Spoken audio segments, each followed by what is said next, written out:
Hello everyone. Welcome. Yeah, so today is gonna be quite a longer day. I have a I have a bunch of time, so I'm really excited. Yeah, I am hoping at least to kind of go over some of the hello Frog, hello Kellen, welcome everyone. Welcome. Yeah, I don't know what I'm gonna spend the time to do. I know I currently have the title saying we're gonna be playing some more Dredge, but I did want to do something else, a little bit perhaps of a teaser of I suppose of my trip. Of my trip.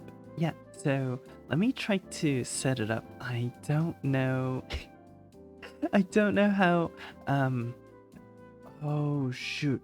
Okay, maybe I won't be able to do it. I'll have to transfer like a 1 GB file of videos. Yeah, I started to record more and more. I'll just talk about it. Maybe I'll bring it over some photos from time to time, but oh wait, you know what? I can do this. So basically, I started getting into photography a lot more. Yeah, if you guys saw, I tried to post a few teasers of my trip to rural China to visit relatives, in posting a few photos of like the teasers and what I did and how it's like there. It was very surprising. I think this trip was a very fruitful one for me. I learned a lot of really cool stuff about the current agricultural industry of rural China and the lifestyles of current farmers and of course, like the culture, the history, and the scenery. The also, I might be giving away too much. I'll just keep at that. I'm really trying to change and add cool stuff to how I present and yeah, just how things are done. It's a lot more tiring. How should I say this? It's a lot more work to improve, but you know, it's really fun too. And just as an example, like last time for France, for the Louvre, for the Palace of Versailles, and for the entire city, like the Eiffel Tower, the Arc de Triomphe, the Notre Dame Cathedral, all of these files, all the photos I took, all of them added together was like 1,000 photos with, you know, 50 or so, maybe 25 videos all together. And you know, all the videos were really short, if you guys remember, and all the photos were just a lot of them were of paintings or of exhibits. But this time around I did a lot more. And so basically I started recording longer and longer videos. I made a really stupid mistake of not bringing a selfie stick or some sort of like device for stabilization. So there was a lot of wobbling, and I'm trying my best to edit the wobbling out of the videos that I'm gonna be showing, but I'm hoping it's gonna be in the style of the backpacking around Tokyo stuff. And I think I can add some color commentary on top of the videos. Oh, you know what? I can add. I have some ideas to showcase for today. But first of all, let me show you guys some of the pictures I took. Yeah, I think this will be I think this will be fine. Not gonna be showing too much. Most of the pictures I took were of scenery, and all the stuff that I learned was kind of like through discussing with other people, like talking to local farmers, almost like interviewing the cab driver that was taking me from the airport to my relative's house, and yeah, I learned a lot of really interesting stuff. I started out because I'm not the most, how would I say this? Oh, what did I do? Oh, okay. I'm not the most talkative person. I used to think I was very social, but apparently not. that was a little bit of a hit to my self-confidence, but I'm getting better. I'm like kind of forcing myself to learn how to talk to people in the wild. Talking to people is a lot harder than interacting with animals. And there were a lot of cool farm animals that my relative had. So we had a dog on the farm. I guess it's like a garden slash farm thing. There were fruit trees. There were so many different cool things. Oh, you know what? Let me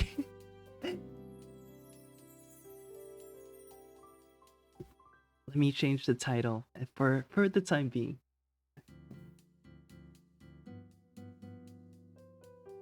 Okay, and then there we go. All right, I think there we go. That works. Let's see if I can add a no. All right, I'll show you guys a few videos, or sorry, few images first. Oh, right. I do have a picture of the doggo. Yeah. Okay, it's a little big, but ta-da! Yeah, all these pictures that I will be showing in today's stream, I suppose, and also in the visit rural China stream will be videos I personally took. This time around, there's no Wikipedia, there's no official Louvre or Versailles websites to take pictures from. So these are all gonna be pictures I took. Sometimes I've been running into issues of like, oh shoot, I wish I took pictures of this thing when I was there. So this time around on this trip to Dali, Yunnan in China, basically like the western parts of China, like Midwest slash west part of China, I took pictures of everything, of literally everything I came across, and I'm hoping to try not to run into the issue of not having a picture when I talk about something. And so, for example, there's surprisingly a lot of like learning about the local economy, and when you like visit an area and you're not visiting as a tourist, like I wasn't, there's a lot more to learn about the local culture, economy, the local kind of like livelihoods, what's popping. Okay. I didn't mean to say that. What's the industry that's doing the best or the majority of the economy? What's what people are interested in, what people are not so interested in, who is in power, a bunch of a bunch of that kind of stuff where it's a lot more in-depth look than I previously imagined to do before this trip.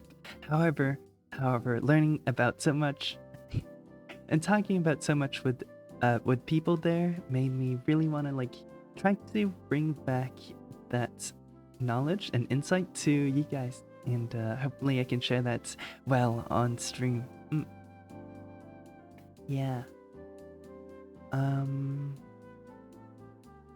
Oh, I should talk about the picture I put on screen. So, ta-da! This is hello, Kayla. Welcome. How was your Valorant game? Oh, hello, Paige. Hello. Cute. Yeah. This is Her name is Lucy, and she lives with my grandmother in our rural China place that we are renting. Yeah, they're going, waiting to load in. Ah, hello, Paige. Welcome, welcome. I hope y'all are having a wonderful day. I hope the games are going well, Kayla. Yeah. So I took a bunch of pictures. I had I had several different, like, I guess, events when I was there, like separate, I guess, segments. I would I would classify it to be on the later on my next stream, I suppose. You're in China? I'm currently in China. Yes, I visited Dali, Yunnan province in China, which is like the Midwest slash Western parts of China. Like the if you look at the map and like kind of view China as a chicken, right? It's like where the chicken butt is, basically. Yeah. I learned a lot about the rural China and like how the culture there is a lot more different. I grew up in the cities. I grew up in one of the mega cities called Shanghai, and so yeah, that's very interesting for at least I hope to kind of like share the unique perspective and like what's life like in China, what's life like in a mega city as well. I think those can be different, and so this time I want to, you know, like a less developed, less developed area of China, and so I want to bring that like insight to you guys and also share a little bit. Yeah, it's very cool. I think even growing up here, there's a lot of things I didn't know about China as a whole. I am American, so so like I'm a little bit more detached to the Chinese culture and Chinese media, and like, you know, I watch YouTube, I watch American shows, stuff like that. So there's like, you know, social media websites like Bilibili, I think it's called. And like Chinese Twitter and stuff that I don't really use, but I've been trying to learn and like understand a little bit more to see how they compare, how Western media and Chinese media compares. One interesting thing is, did you move there? No, I grew up here. My family moved back when when I was younger, when I was a wee little deer. But yeah, and I grew up here, going to an American school that is located here. So like here we call it international schools, and I started living in the US recently, but I'm visiting family. Yeah. All my like grandma's generation of relatives are getting older and some are leaving us. So I want to make sure that I talk to them, get to know them, and also don't leave any regrets. Yeah, but I'm here for the summer. I'm gonna be leaving in a few days, but yeah. What was I saying? Right. One major difference between the Western social media and Chinese social media websites, and I guess like internet in general, is there's a lot of like real name verification stuff. Oh, let me. I'll leave the picture on for now. I'll go back. I promise I'll go back to talking about the doggy later. But an interesting thing is you have to basically attach your real name to all social media accounts you make, and usually you're only allowed to make one per like website, one per social media platform. So if you say anything, you know, this is kind of like to monitor, but also to keep people more accountable, I suppose. It's a double-edged sword, you know. If you criticize the government, they'll be able to find out who you are, and if you're someone that like is important, you'll get into trouble. So there's that as well, definitely. But there's also like to reduce fraud online, to reduce cyber, like, I don't know, also just in general, like random fake news and hate speech is much more tame here because of the like lack of anonymity. Mm. Yeah, another thing is because people attach a real name, there's also a lot of like oh yeah.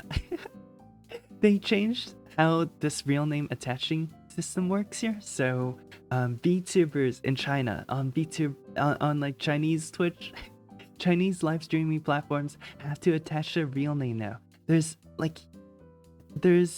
a few loopholes, like if your subscriber count, like YouTube subscriber count basically is not like a paid subscriber count, but if your if your Chinese YouTube subscriber count is less than 500,000, you don't have to attach your real name.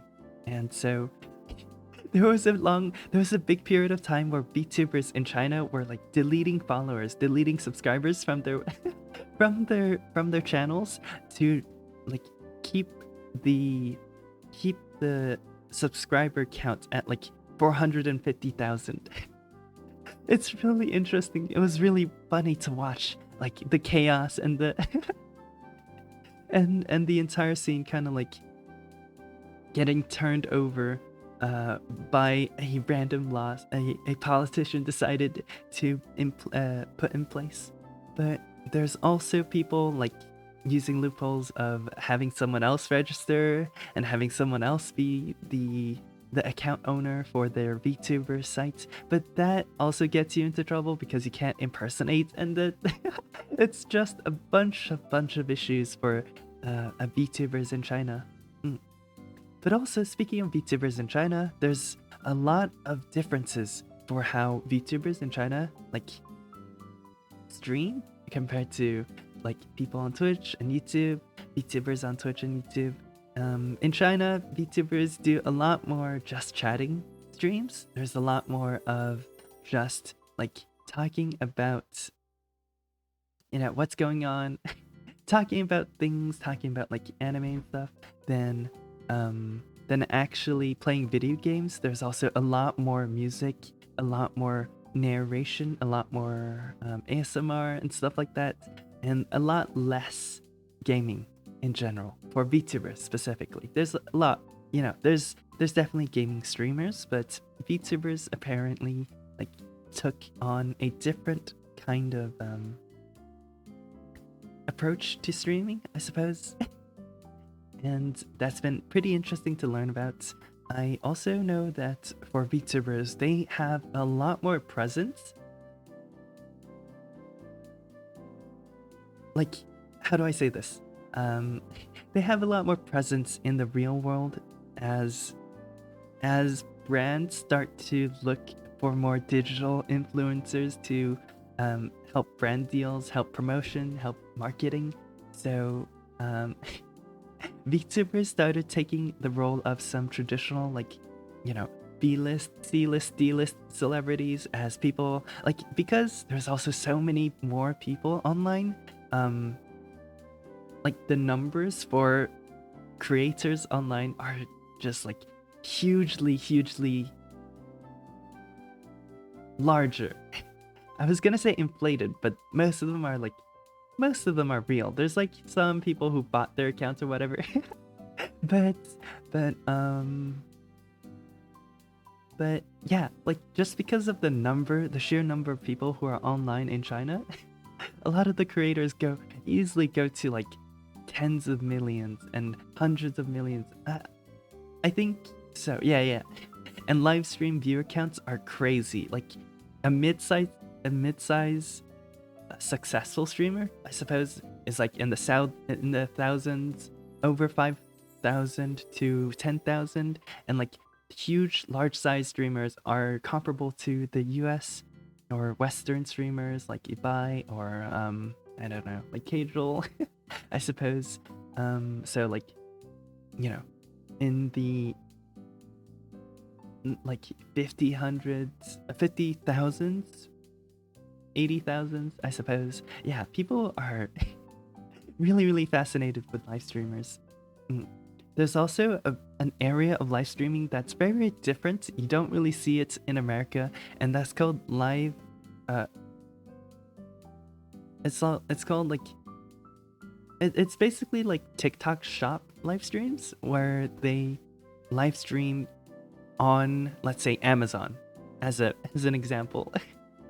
So they live stream there and they try to like sell the product of this one distributor or one store.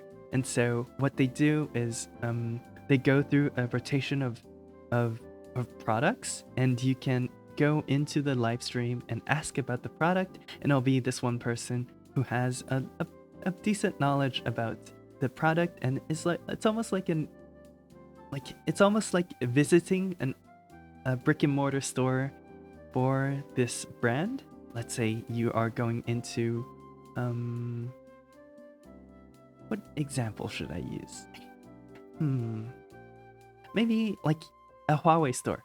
Right? There's no more Huawei stores in America, but it's basically like an Apple store.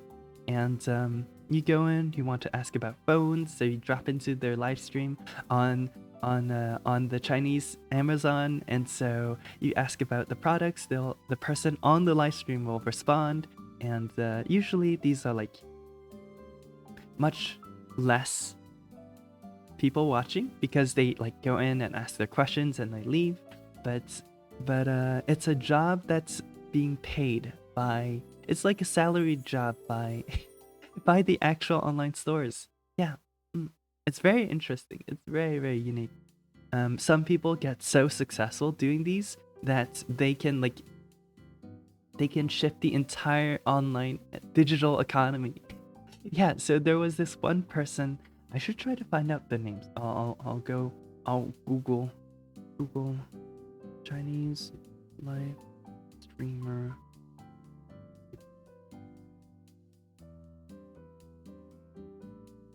Yeah. So basically, there's this guy who's one of the top online influencers called Li Jiaqi, I believe. Austin Lee. As you might have seen on Western media, Western news. He was so big that he has like 75 million followers on the like Chinese Amazon, basically. And when he sells stuff, the store usually run out of supply. And he's called the Lipstick King in China because I think he does a lot of like cosmetics. And he got into a little bit of trouble online because he was saying that someone in the chat was complaining about how an $11 eyebrow pencil was really expensive. And so the Lipstick King Lee snapped and was like, how is it expensive? And don't lie through your teeth. And then he started to, like berate his viewers and saying, how could you consider an $11 eyebrow pencil to be expensive? It's just crazy. Like a crazy comment to be making from a position of like privilege, especially privilege being given by his viewers. And and he got a ton of flack and got the government into like, basically trying to curb some of the influence that influencers have. That's so weird to say, but like some of these people get so powerful that they're super wealthy. This guy, I think, has like 5 or 6 different properties across some of the China's biggest cities, and so basically that's like that's like owning a mansion in like California, basically. Similar levels of wealth.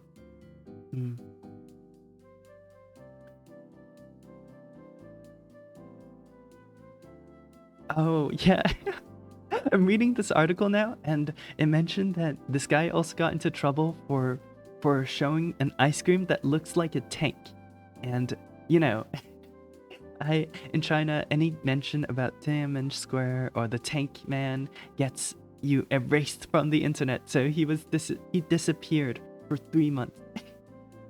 Can you imagine some of the biggest streamers just dropping off of the face of the earth for 3 entire months? No public presence, no social media, no no more streams, and just like disappeared. Yeah, it's kind of crazy how like how different streaming is in China. And but yeah, that's also something that I I had the opportunity to learn over over time here. Yeah. Okay, okay. Next picture. Next picture. Oh wait, wait. I brought on the picture but never talked about it. This building you see is where my grandma is renting, and the doggo is called Lucy. Her she is a border shepherd. I am not good with I'm not good with dog breeds at all. So if you guys know, if you guys can spot it or know any better, please do correct me, because I have no idea. I tried to ask about it, but my grandma said she doesn't really know. She just knows that this guy is really this puppy is really active and likes to jump on people, so they had to bring her to a doggo training camp to be trained to not bark as much, to not jump onto people. And because my grandmother is in her 80s, so if doggo jump on jump on grandma and grandma break her back, that's not good. Yeah.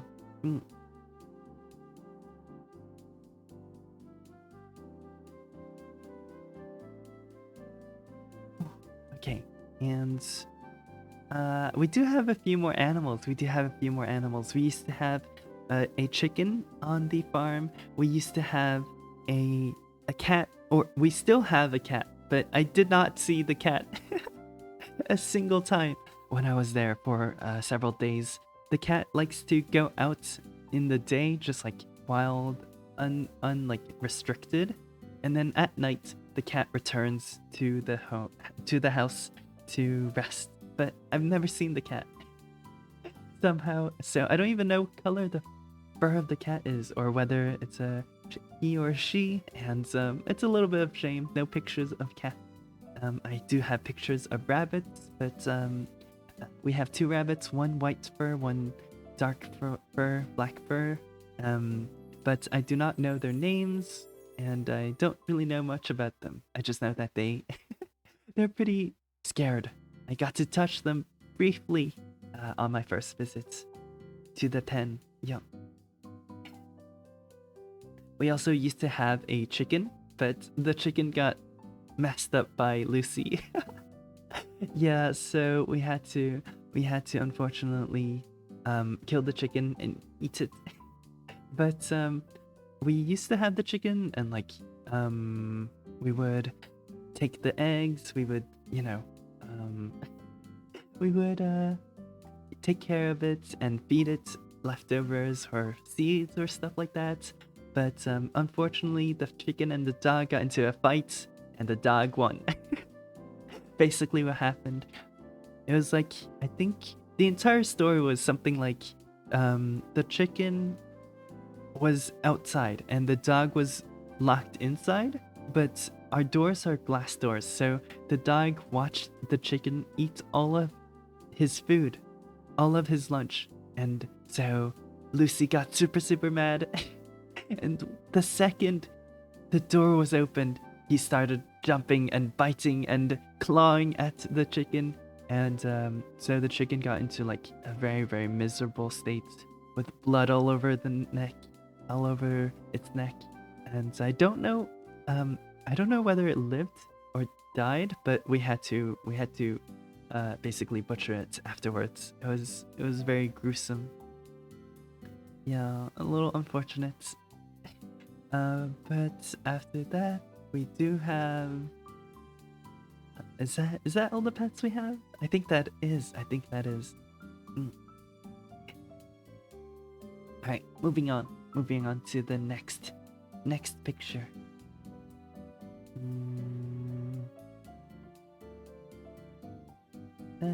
Oh, I'll show a little bit of the farm. Yeah. Okay. I should make it a little bigger.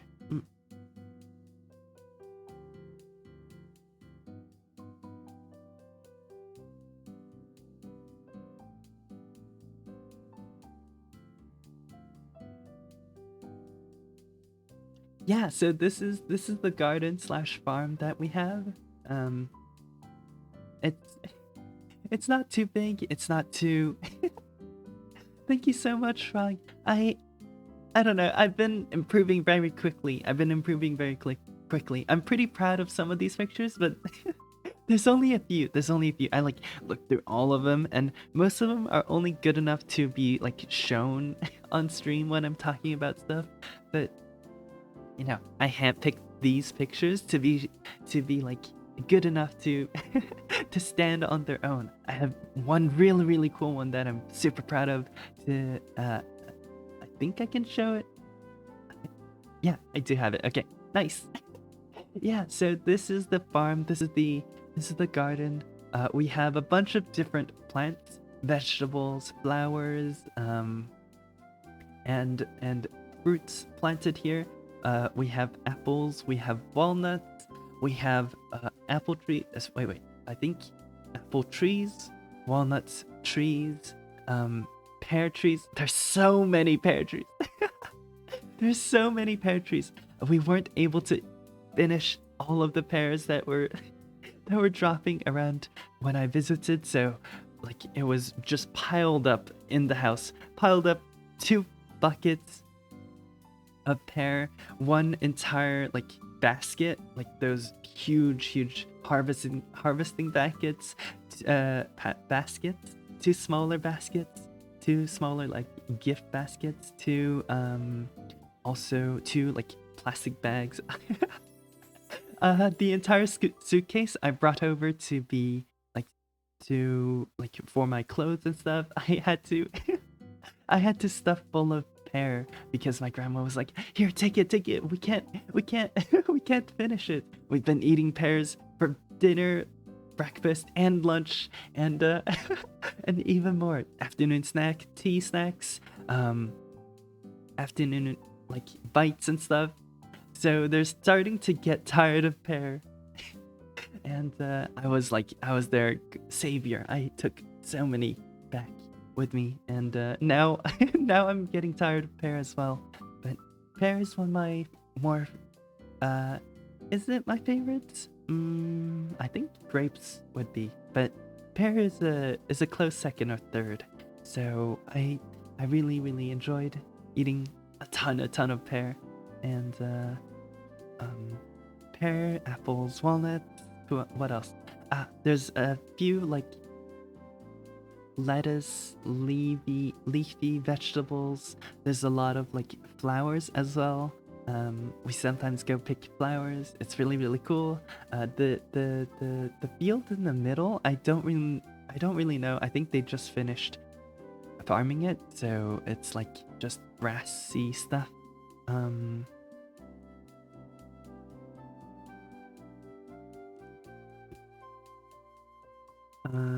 There's also, what is this called? There's also this one other fruit that I'm not too sure what it's called in English. In Chinese, it's called 无花果. Basically, direct translation is no flower fruit. I don't know what it means or what's its name in English.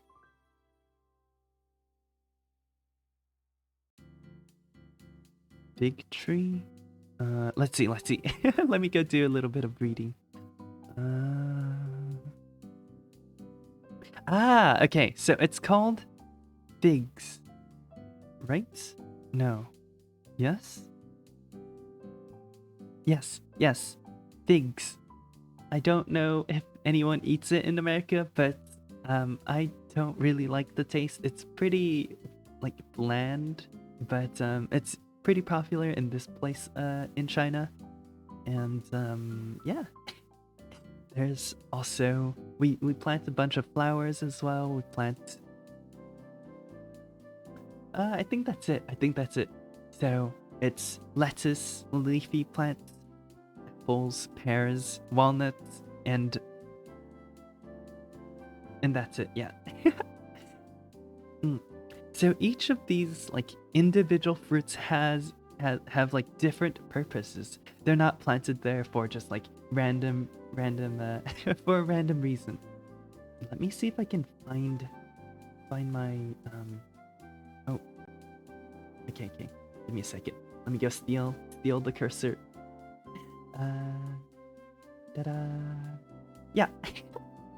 So the plants over here, the trees over here are mostly pear, and then there's some apples sprinkled in.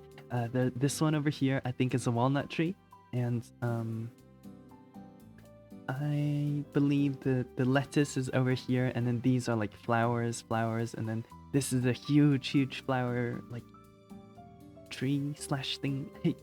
I don't know what to call it, but so in this part of town, this part of China, the purpose for walnuts is to grind up and to be fed, and to be fed to the animals, I believe. And same thing with apples. They're not mainly for consumption, human consumption, but pears are, and that's how people decide what to like what to plant. There's also definitely like what's it called, corn as well. There's some corn like in this area. I don't know where it is, I didn't see it, but corn as well.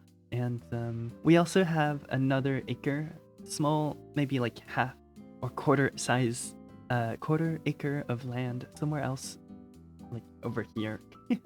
But that like has a bunch of actual crops that we sometimes bring in to cook and to eat. Yeah. There's a lot of like trying to sustain yourself in these areas. Our family is slightly more well off than the average farmer, so so we can afford to be more lax and not care about the size of the harvest, and it's more like a retirement home for my grandmother. And so our attitude towards farming is going to be different than for example, a farmer whose livelihood relies on farming. Yeah. And speaking of flowers, let me show this picture. Ta-da! Oh. It's so big. Yeah. These are the flowers that we planted. These are the pears I was talking about. They look a little ugly because we're not too good at planting pears. But oh right, these are also the corn that I'm talking about. The corn that we plant somehow aren't like the perfect yellow that you see in America. There's it's a lot more like, what's the word I would use? It's a lot more like, it's a lot whiter, or like the color's a lot less pronounced, and so it looks kind of like a milky yellowish color, but not like a gold corn cob like you see in the movies or whatever.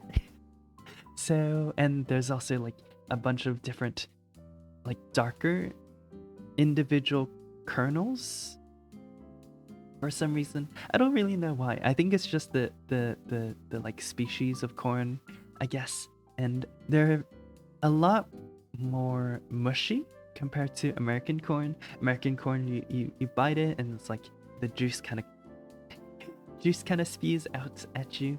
But here the corn is like mushy and kind of like what you would get in like, I guess like mashed potatoes a little bit. It's really hard to like, describe because I don't think I've ever had the texture in Western cuisine. But yeah, that's how I would say, I guess. That's how I would describe it. A little bit like mashed potatoes when you start to like chew a little bit more um and like bite on the corn cobs. But yeah, you can see like that's a full basket. These are some more. Over here is like two gigantic baskets of pear, and so we were eating pear day in and day out. And last but not least, last but definitely not least, probably my favorites or the picture that I took that I'm the most proud of the entire trip is, oh, drum roll, do do do do do do do. Ta-da! I'll make it bigger. I think I definitely need to do a little bit of like, how do I say this, like um color grading, because I think it's a lot cooler if you have like the lake be a little bit darker and the skies be a little bit darker and the sunset shine through a little bit more. But this part of China is next to a gigantic lake called Arhai, and they basically rely really heavily on this lake for a very long time, and there's a lot of like local legends relating to it. There's a temple, like if you go this direction, there's a temple that's built overseeing the waters, and unfortunately I wasn't able to go this time, but I was able to take pictures of the temple from a distance. Yeah. And you can see it's almost like this lake is the valley of the mountain range. There's a bunch of mountains over here, over in the distance, and then it like circles the entire lake. And it's also behind us from our POV in this picture. And yeah, mm, I have a bunch of other stories I'm gonna save for later. But yeah, welcome RJ, welcome. How are you? I'm doing well. I just returned 2 days ago from rural China, so I bring I bring a ton of different stories, different experiences, different knowledge that I'm planning to share. Yes. Mm. I talked a little bit about like the pictures. I can quickly show you. So this picture is like the picture of the lakeside of where I was staying, and yeah, I'll just quickly show you a few of the other ones. This was the local. This was the farm, the garden slash farm that my grandmother's house is has, and I guess just has. And we would harvest pear, like it was pear season, so there were so many pears that that we couldn't bring all of them in. It was so tiring to like go into the fields and pick pick all of them up and make sure that none of them go to waste. So some of them had to be left there, or we fed our pets, we fed our rabbits some pear. There's also this picture. This is like the pears that I was talking about. We also have some flowers. So the flower that you see on the left here, our flower that we planted ourselves. There's also some corn cobs here. There's this is the small acre of land that we also own. I don't know how big it is actually, but it's probably like a quarter or like 1/8, something like very, very small. Very, very small, that we actually plant some crops in, and we have some helpers to make sure that, you know, they're actually growing and we're not wasting seeds, we're not wasting land, water and stuff. And also, ta-da! Yeah, doggo. Oh, this one's very small. Doggo, yeah. Her name is Lucy, and she is a border shepherd, I think. The pear looks like apples. Yeah. we also grow apples, but apples are not the like the bright red ones. They're like kind of yellowy, have some red spots, have some green spots on them. Um, and but those in the picture are definitely pear. I know. Mm. Yeah, yeah, doggo, and this is like the like patio, I suppose. It's very very nicely done there. It's very very nicely um decorated, renovated, I suppose. And since it's more of a retirement home for my grandmother instead of like an actual farmhouse, it focuses on a lot more leisure. And oh, I do have one more picture to show you guys. uh, say, say, give me a second. I think how should I say this? Flesh warning, not my flesh, but flesh warning. IRL human warning. Yeah, we played a bunch of mahjong in one of the rooms, and beautiful pictures. Thank you, thank you. I feel really proud of some of these. I feel really proud because I feel like after I'm a very very like I don't like to take pictures person, or I never had the habit of taking pictures. And so after the Louvre and Paris visit and France visits, I learned a lot about like the basics of photos, hoping to take better pictures this time around. And I think I'm pretty happy about the results. Yeah. Mm. Yeah. And I was playing mahjong with my relatives, and I basically felt like I got robbed. I was down so much money. I have no idea what I'm doing, but they needed one extra person, so I got roped into playing, and I lost basically enough for a meal. Oh no. I heard about that game, but never played it though. Yeah, it's a Chinese board game. I guess you can classify it as. It's like cards, I would say, but like there's 144 different tiles. There's different suites. 3 different suites. You can see like the straight straws, I suppose, the rounds, and the letters. You can call them letters. I don't know what they're actually called in English, but you can see like they're visually very different, right? These are like characters, these are circles, these are straight lines, and you can combine them into different ways. So there's 4 of each tile, and so you can combine them into 3 of 3s, or a flush. No, sorry.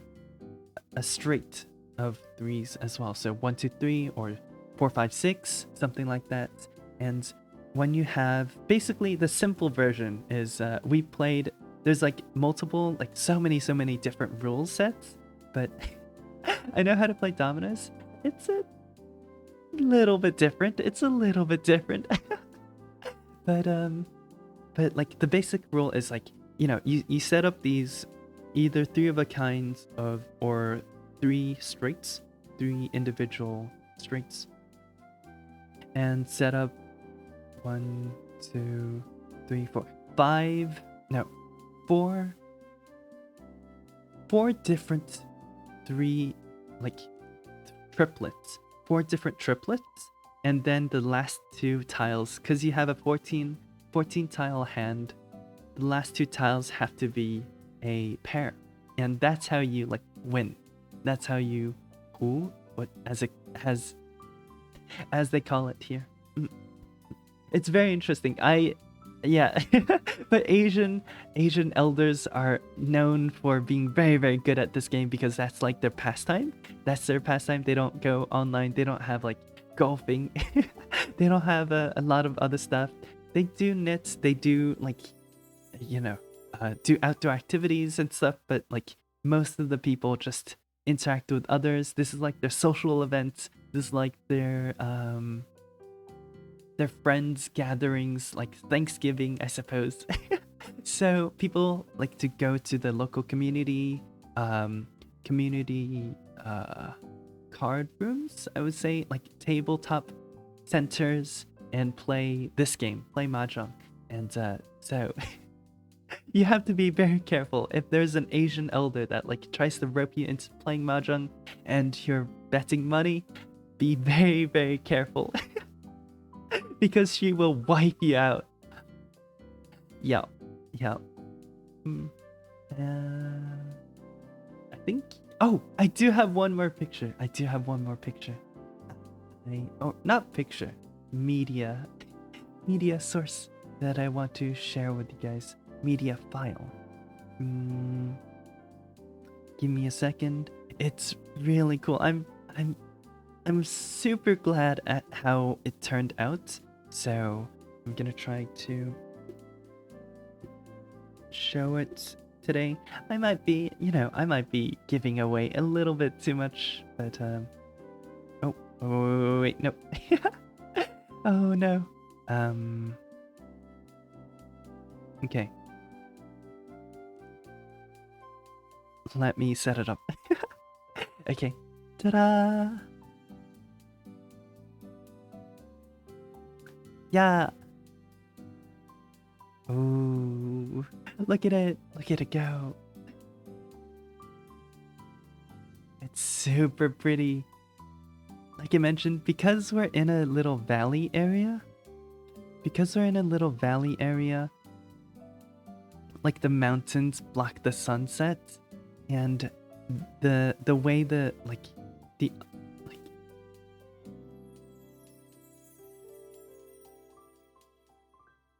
sorry, I was thinking about a word. The way like the mountain changes the light makes these beautiful looking, I guess you'd call them god rays, right? Maybe? I don't know if that's right, but it makes these beautiful rays in the sky. Yeah. This was a time lapse of about an hour or 2 hours, closer to 1 hour and 30 minutes. But it gets super pretty over here. I unfortunately had to go, and I couldn't leave my phone burning out in the open, so I had to end it a little bit earlier than I wanted, but it's super beautiful. Look at that. Oh my god. Yeah, unfortunately, there was a little bit of like clouds going on that blocked the actual sunset. Like you can't see the sun right about now already, which is a bit of a shame. I just got unlucky on the day. But it still turned out really, really nicely. Look at it. Look at it. Yo. Oh. I think it's super cool. Okay. I'll hide it for now. And yeah, that's all I have to share, I suppose. I'm still working on the stream. I'm hoping it's gonna be pretty different than the previous Paris versions. I'm hoping to be a lot more, how do I say this? A lot more of an immersive experience, I suppose. Like you're there with me instead of I'm telling you, I'm like talking at you about like what I saw and stuff. So there was a lot more of like me holding my camera, walking around, and sometimes explaining stuff that I heard, sometimes learning about stuff. Yeah. Hello, Quirkus. Welcome. Oh no. You just missed something really cool. Here, I'll show you. I'll show it again. Ta-da! Look at it. Oh.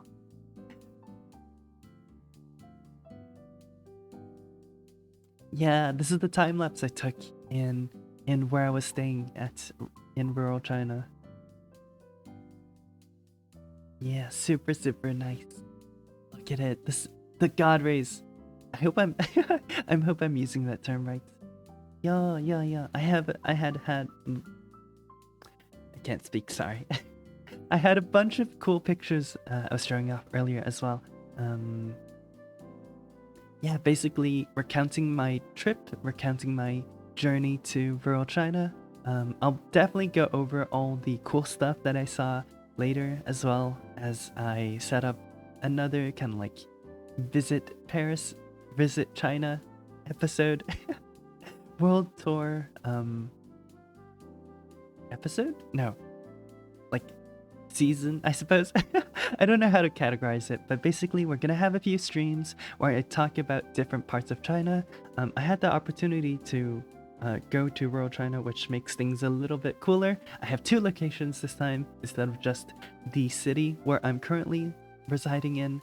I'm currently in Shanghai, China, which is one of the largest, most developed mega cities in the entire world. It has a population of 28 million people, and it is super, super big in terms of land as well. Yeah, and basically my vision is I'll do one of those like walk around Tokyo with me, walk around Shanghai with me, basically, and I'll talk about like my personal experiences with the city, some of my embarrassing perhaps childhood stories, and my connection to this part of the world. And I think that could be pretty interesting. I think that's a little bit of a unique experience on Twitch, and so I'm hoping to make it very nice and digestible for a Western audience. And yeah. I have a bunch of things I'm working on. I'm also packing to return back to America, but before that I'm going to be stopping by Korea for 1 extra day, so eventually I'll be able to collect all my footage, all my video stuff from Korea as well, and we'll do a visit Korea with me stream. And yeah, I'm super excited for all of these stuff, all of this. I think it's extremely exciting to be working on this. It's a lot more creatively fulfilling than, you know, playing video games, but you know, they take time and a lot of effort, and sometimes quite a bit of money as well to set up and actually execute. So I can't do them all the time. I can't just fly over to Russia, for example, or fly over to another part of Europe or Mexico or Canada to do these regularly. But it'll be a treat whenever I do get the opportunity to travel, and I'll bring back cool stories, I'll bring back cool pictures and videos to share. Yeah.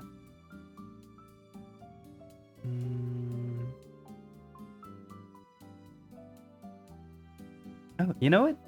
Since I am still setting up stuff for the actual Dredge game that we're gonna be playing later, here Crocus, I'm gonna show you all the pictures. Yeah. I hope you like them. The first one is I was playing mahjong with my relatives, and I was getting cleaned out. I was literally getting robbed in broad daylight.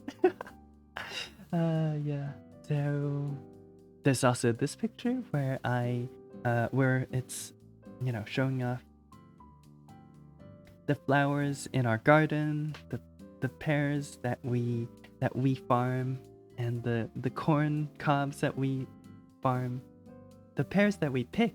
Yeah, that's what I meant. And there's also this is the farm / garden area. Just to show you, like, there's some apple trees, some walnut trees, some pear trees, some lettuce, some corn is over here on this side. And let me see. Yeah, and there's Doggo. Yay, Doggo. Her name is Lucy, and this is our patio. And last but not least, this is like where we. Oh, do you know dog breeds? Oh, that was not good.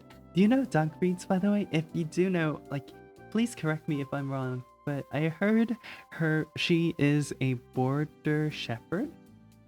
Do you think that looks correct? I have no idea, so I'm just like going with it, with what I'm told.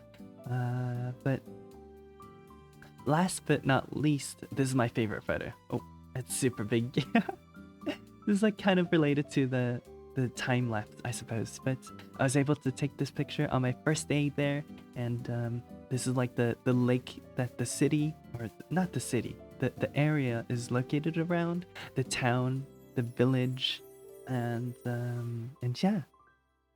I don't know if you can do boating, but there weren't any boats that I saw.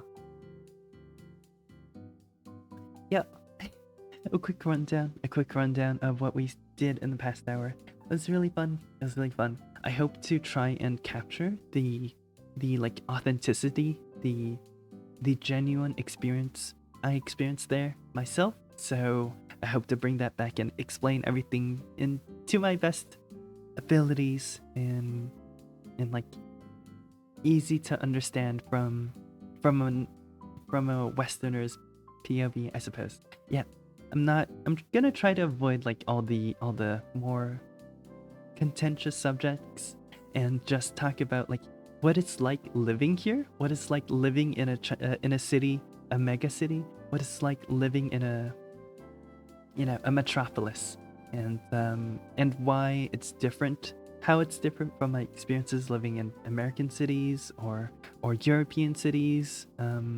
Yeah, stuff like that.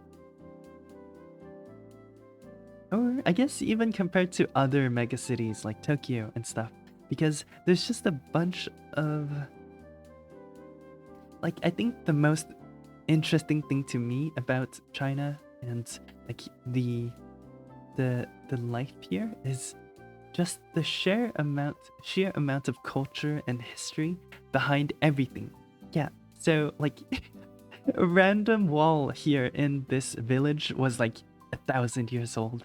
It was left over from like whatever whatever dynasty thousands of years ago, and there's like a very famous quote about Chinese Chinese history, and that's above and how should I translate this? I guess like before and after 5,000 years, which means like there's 5,000 years before 0 AD, and there's 5,000 years of no. Yeah. There's in total there's 5,000 years before and after 0 AD, and so there's 2,000 years right now, and then so before 0 AD there's 3,000 years of Chinese history, and so there's so much of like just so many stories, so much rich history and human experience in these lands, in these buildings, in these stories, in these languages, in these cultures to be uncovered. Yeah, and so that's a lot more important than just trying to focus on like the political leanings of the country in the past, I don't know, like 50 or so years. So I want to try and capture like the most, or focus on the living kind of like experiences. Yeah. Wow, I'm really excited. I think things are turning out pretty well. I have a much better idea, a much more focused idea this time around, so we won't be like experimenting like I did with Paris. So yeah, I've yet to do some like a photo run of Shanghai, but it'll be exciting to do as well. Yeah. Okay. I'm getting a little tired, but today should be a long stream. So I'm going to take a quick water break, grab some food, grab some snacks, and I got addicted to Celsius recently after after seeing a bunch from Costco. So I'm gonna go grab a can of Celsius, and I'll be right back. I'll be right back. Do do do. Oh, okay.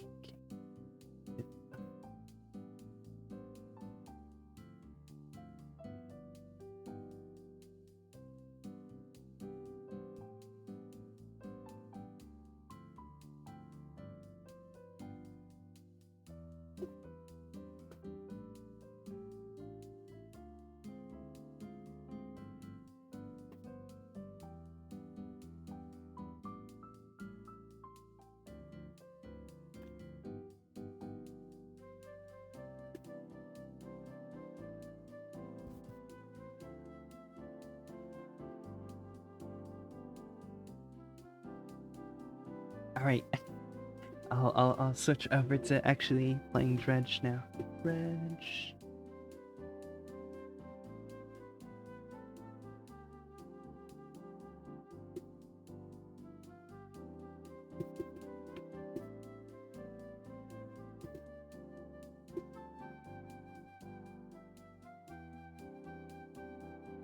Okay. Ta-da!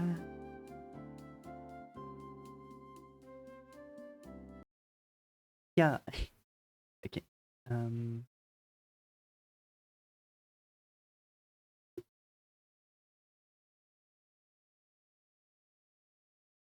right. Apologies for the scuff. I had to move things around to show the pictures, but yeah.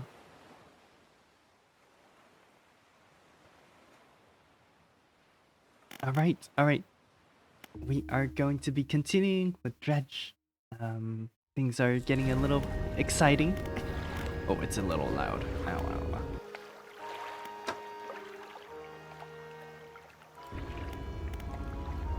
Yeah. Hello, Swifty. Hello. You just missed an hour of talking about my trip, but don't worry. We'll go over this. We'll go over my trip soon. I think in the next 2 days or so, I'm gonna try to like finish up. Yeah. Hope it was fun. Yeah, it was really fun. I learned a lot about the local culture and stuff. I got to take a bunch of cool pictures, and I'm going to be sharing that. This time it's gonna be a little different. Wait, I feel like I'm trying to scream to overpower the music in the game. I'm just gonna cut it in half. Sorry about that. But yeah, this time it's gonna be a little bit more different than how it was like in Paris. I'm not gonna just like show a picture and talk about it. I'm going to try and incorporate a lot more videos, and so any pictures of spiders?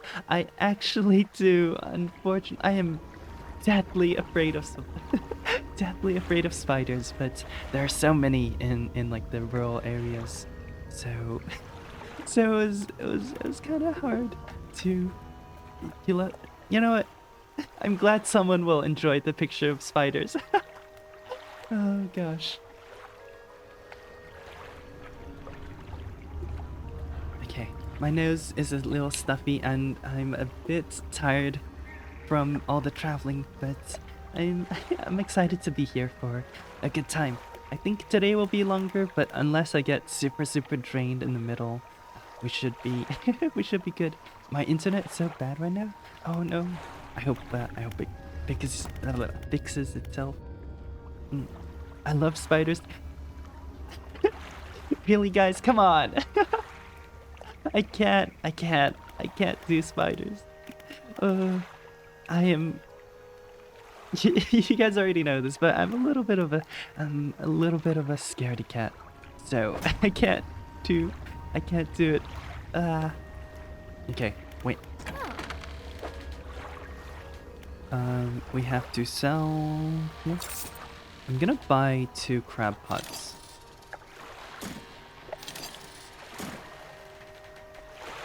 Propulsion engine. Oh, what was our goal again? Exposure there. No. You know, after hearing that quote about like how there's only you what's the name? what's the quote again? You eat like 8 spiders every single year or something. I started like trying to consciously make sure whenever I fell asleep, my mouth was closed. I don't know if it's gonna be working or if I'm still eating if I'm still eating spiders, but oh well, oh well. That one's untrue. Fortunately, I mean, logically speaking, I knew, but you know, I can't take that risk. I can't take that risk. Right, let me put down the crab pot. I don't remember exactly what our goal currently is. I believe we're supposed to, we can take a look at our pursuits, collect all these samples. So I need to help the researcher collect samples she needs. I need to connect the repulsion machine to the generator at the research outpost. And then I need to get 1 anglerfish, 1 loose straw, 1 giant amphipod, 1 snailfish. Ooh, interesting. They have some really cool names. I wonder if these fish are based on real life fish or not. I do not fish at all, so we are gonna go to the deep sea fishing and hopefully get cool stuff. And this time around the name's actually pretty appropriate because like some of these fish, let me see, they need like abyssal fishing stuff. I think this one, trophy. I think this one we already caught. This one, yeah, is shallow, so I definitely have caught it before. And I believe we have some goals to meet with the repulsion machine. We have some short-term, like set it up over there goals, and other things to do. Anglerfish are real, so I'm assuming the rest are real as well. Yeah, I know about anglerfish, but I'm not really sure about like snailfish, for example. What were the names? Let's see. Anglerfish, loose straw I've heard of as well. Giant amphipod. I can see it being real. Like the name sounds realistic, but snailfish? Like, what does a snailfish look like? Okay, wait. So we need to go to the zoom in. We need to go to the research outpost. Let's place a marker. Flag. Okay.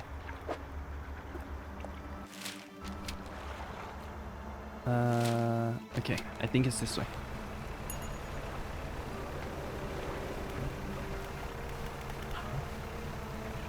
Yeah. Alright, let's go see what's up in this research station.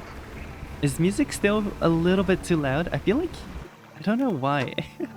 It's super loud for me, even though I'm trying to like turn it down as much as I can.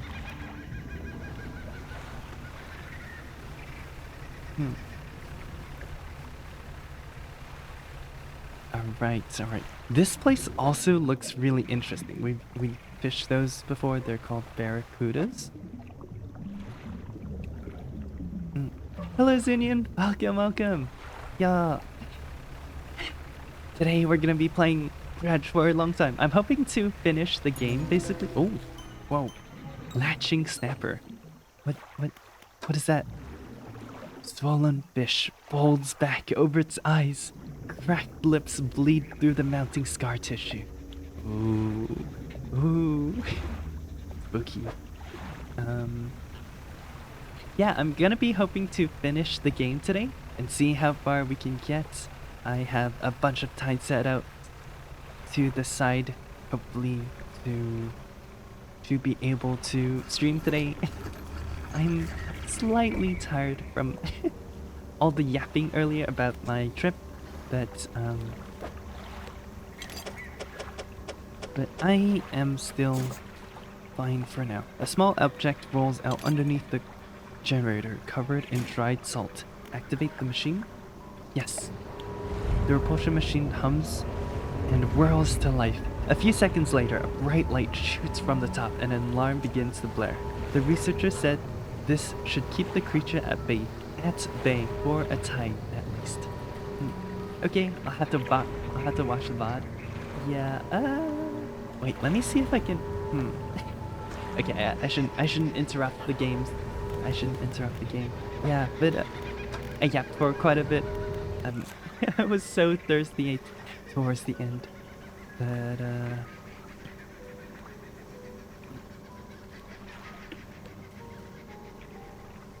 remember to be hydrated, everyone.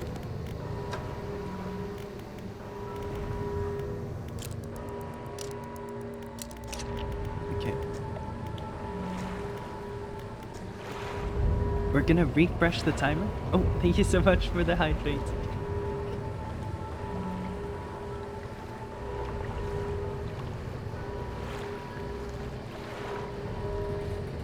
Wawa is important? Wait, can you guys tell if I'm drinking water? Let me see.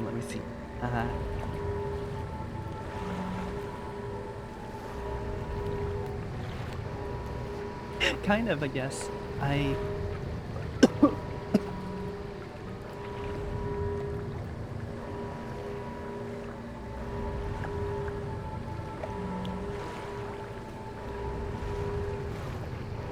God. I choked on water. I didn't finish speaking. Or I didn't finish swallowing all the water. Oh no. I'm sorry for like coughing into the microphone.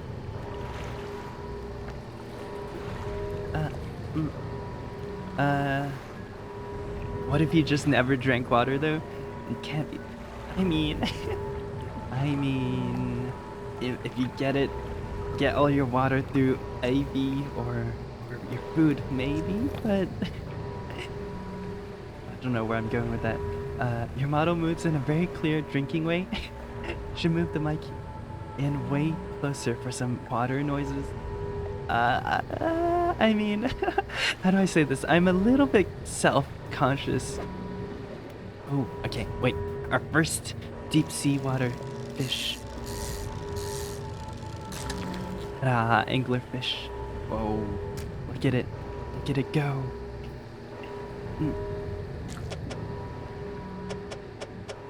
We should probably place it like this so we can stack more. Yeah, I'm a little bit self-conscious about my drinking water because I have been told that I drink water extremely loudly, or like my swallowing sounds. So I don't want to make it weird or anything. Okay, I'm gonna make the sound effect volume lower. I'm just gonna make the master volume a little lower. Hopefully it's not like just inconsistent with the other VODs, but this one, this stream has the gigantic alarm blaring in the background, so hopefully it's not that bad. Bro only wants to die a little bit further. After 2 to 3 hours of speaking with no water. I do that too. Yeah, it's a struggle. It's a struggle. I never talk this much. Cause maybe I'm not too talkative with friends. But oh well. Oh well. Oh wait, no. We don't need these. These are just normal octopus that we can find. Okay, we need to fly into the center. I'm hoping that the the what's it called? The alarm doesn't go away. Okay. No, I don't have it. Hadel. What does it say? Uh-oh. Hadel. Okay. I don't have the. Oh.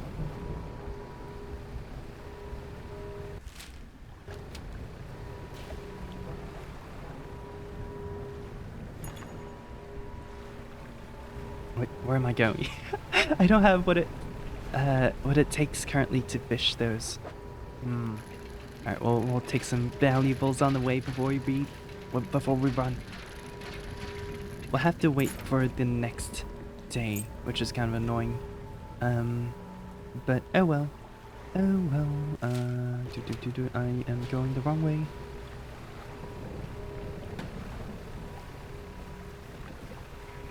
Yeah, I'm going over this way. Most of my speaking happens to random people on the internet. Pretty glowy brown stuff. Yeah. Syphu, hey, I found my way, right? Found my way. I'm actually not that bad. I don't know. I this is a self-proclaimed fact, I suppose. I think I'm pretty confident with a what's it called? Abyssal Hadal. Wait, don't we have this? What am I supposed to do?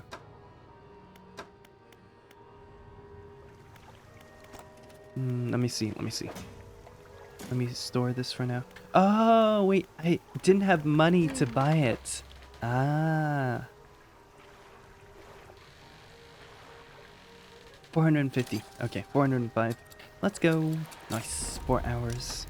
And then I will just sell this. No. Put it into storage. Yeah, I'm pretty good with... I would say I'm pretty good with navigating using a map in real life. I used to do it quite often when my family would go on road trips. I would be the designated mapper, I suppose. The designated map looker. I would use landmarks, whatever road that we're on, and just like look at it with my tiny hands, and then I would like tell my parents, "Oh, you're driving the wrong way. Oh no, we made the wrong turn," and I'll keep them on track. But I haven't seen a I haven't seen a real map in a long time now. Ugh. Everyone just uses mobile apps, which, you know, is convenient, but I feel like mobile apps don't give you the same sense of like... Oh, blue crab. Okay. Mobile apps don't give you the same like familiarity, because you don't have to like look around at all. It's just auto navigating always, and you just follow the instructions. You don't have to like use anything you can see to correspond to the actual locations around. I don't know, that's my personal opinion there. Maybe it's horribly incorrect, but once again, let's wait till nighttime, undock, drive to the research outpost this way, towards the right, try to avoid any trouble.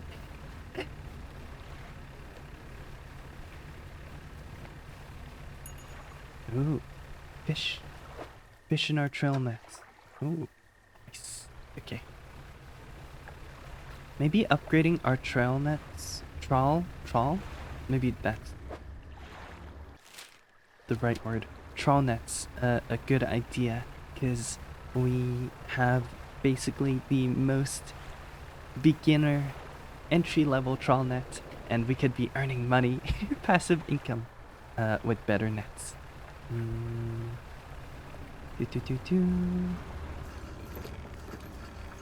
Alright, but this time around, we need to... generator, turn on. Yes. Undock. You know what? This time, I'm gonna actually take this. Oh, Medusa octopus. Okay.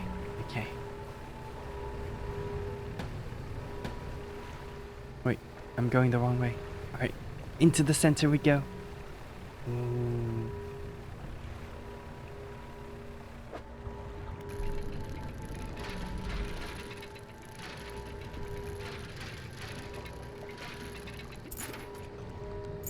Is this it? No, sapphire earrings. I don't think...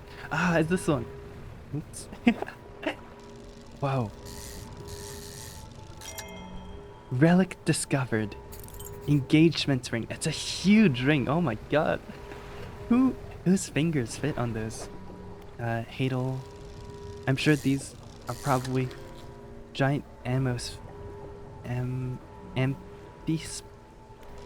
I can't speak. Okay, I shouldn't fish for too long. I'm starting to panic a little. Nice snailfish acquired. We should first go to the station to rest up. We're going a little crazy. I love me some passive income. Of course. Passive income is... Oh, no. Please. Please. Come on. No!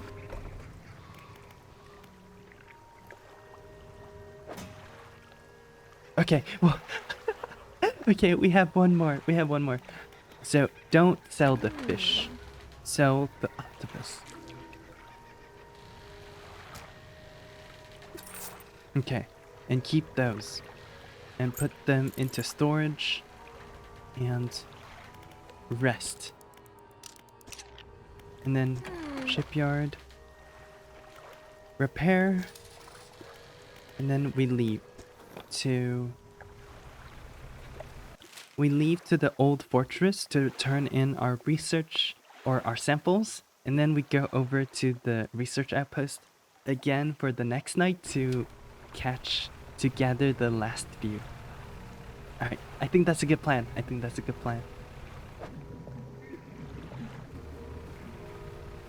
We do have to beware of like not disturbing the guy in the middle.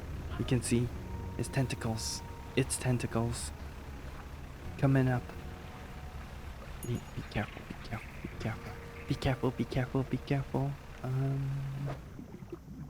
Yeah, all these are whatever fish we have already acquired many of them.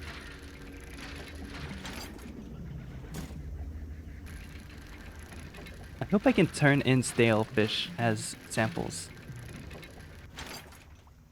Oh, research part. That's good.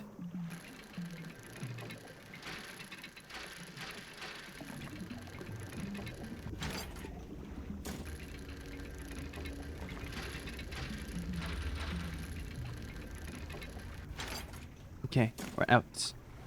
Come on. If this researcher requires fresh fish, it's gonna be a little annoying. Ooh. Lustra. Yes.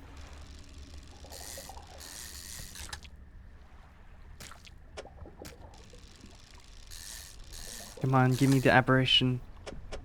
Where is it?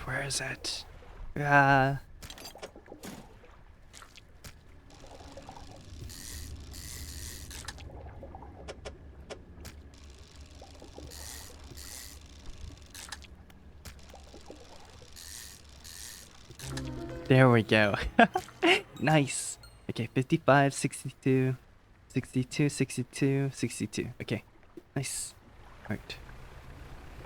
We're almost there. Alright, that was scary.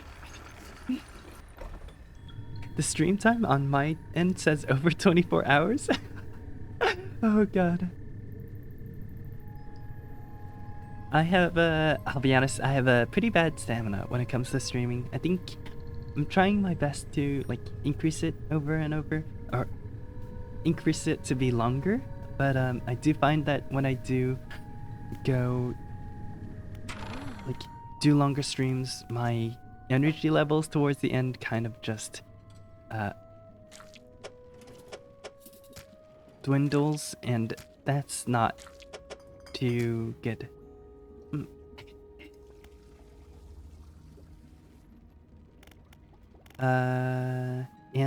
I'd rather just like keep it a little bit shorter and higher energy than how do I say this? Than having less energy and like, you know, just stream for um, however many hours I want to, and just like not talking to the camera or what camera? Not talking to stream. I'm going a little crazy. Sorry. Not talking to stream, not doing anything that I should be doing, or just like playing a video game completely silent and hard time to time react to what's happening in the game, but you know, that being just it feels really underwhelming, right? And I don't want to do that. My philosophy is like, you know, if you want to do something, do it well and do it like improve as well. So learn from your mistakes. Keep anglerfish. Wait, did I sell all of these last time? Oh my god. I forgot I had to turn these in.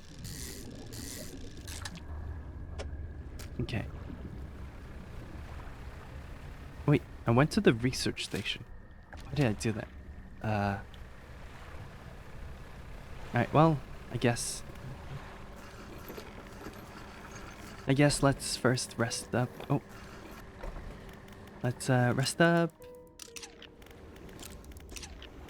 And then use the generator, activate machine.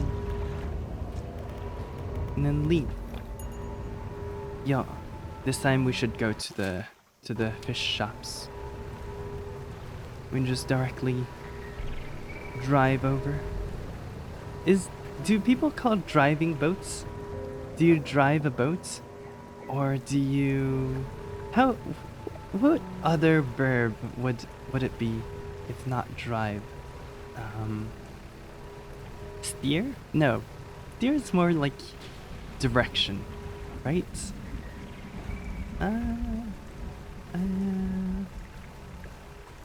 Yep.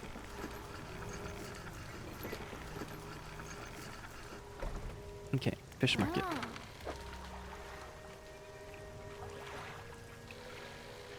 Oh, wow. Okay. How do I do this?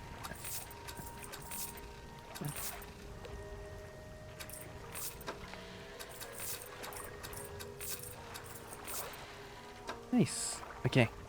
We do have one left over. Do we need to buy anything? We can undock and grab the crab pots. Whoa. Crown of Thorns. Ooh. Okay. Trophy cot. Oh my god. That's a huge one. Can I? No, I cannot fit it. Alright then. Alright then. We'll go back, sell it, pick up the other one, and then sell it, repair, and be on our way. Oh, it's worth nothing. Oh my god.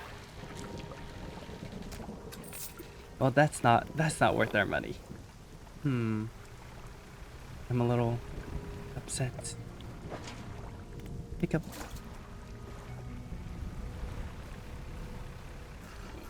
I am driving around with sail a boat? Sail a boat. I mean, that makes sense, right? If you're using, like, hand-powered wind sails. But if it's, like, engine, motors, maybe it's also still drive. I'm not sure. Oh, wait, fish market. Sell. And then I have to go here to fix. And then... You know what? We're gonna put these two crab nets in the middle of the center. Let's see if I can lose them for some reason, or if we can catch.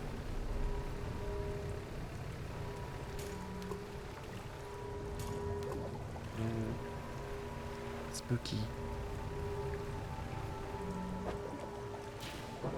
Wait, let me see. This is still fresh. Okay, good. We can make it over to the research station. Sail is used even with powered ships? Ah, okay. Alright, I believe you. Sail a boat. We're going on a trip. Oh.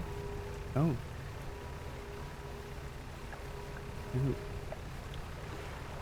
It's... That was kind of scary. Lightning in broad daylight. Okay. Keep parking. Keep docking. Yeah, not parking. It's docking. That I do know, at least. Alright. Anglerfish turn in. I have good news and bad news. Which one do you want to hear first? Oh, which one would you guys hear first if someone told you there's good news and there's bad news? I think I'm more of a bad news first person. Get the bad stuff out of the way and then hear what's sweet. Like if I'm faced with bitter food and dessert, I'd rather eat the bitter food first and then leave the restaurant with a sweet aftertaste. I don't know, but I can also see why people like to take good news first, especially when the bad news is like related to something you have to do, so you can be more focused afterwards and use the good news as a motivator, perhaps. I don't know. So I'm gonna pick bad news. I'm gonna pick bad news first. The bad news is that the samples you retrieved from the basin have damaged dangerously high counts of cellular mutations. The good news is that I've honed in on what's causing the abnormalities in the ecosystem. Ooh. This all points to one thing, that thing in the basin is harmful to life at a cellular level. It damages everything around it, whether passively or with intent. Okay. I need to write up a report on my findings. Sorry, our findings immediately. And maybe now they'll take me seriously. Oh, how rude of me. You've done all this for me and I've not gotten much to say thanks. You should have this. She opens a drawer and pulls out a book. Sheepishly, she hands it to you. A plan for the future. This is something I wrote during my studies. I think it'll be useful to you. Thanks again for your help. I recommend you avoid the area. It doesn't seem safe to be near the basin. We don't get to take on the gigantic kraken monster. Damn it. That does make sense. Our ship is so tiny. It'd be like a suicide mission.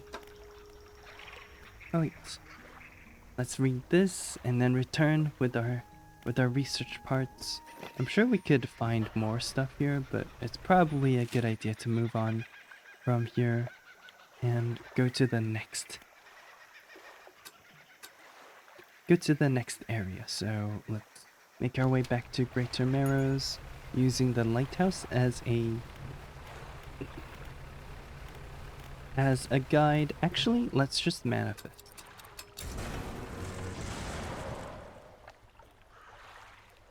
Oh, wait. The second I pressed the button, I realized I probably should have... Oh. Oh.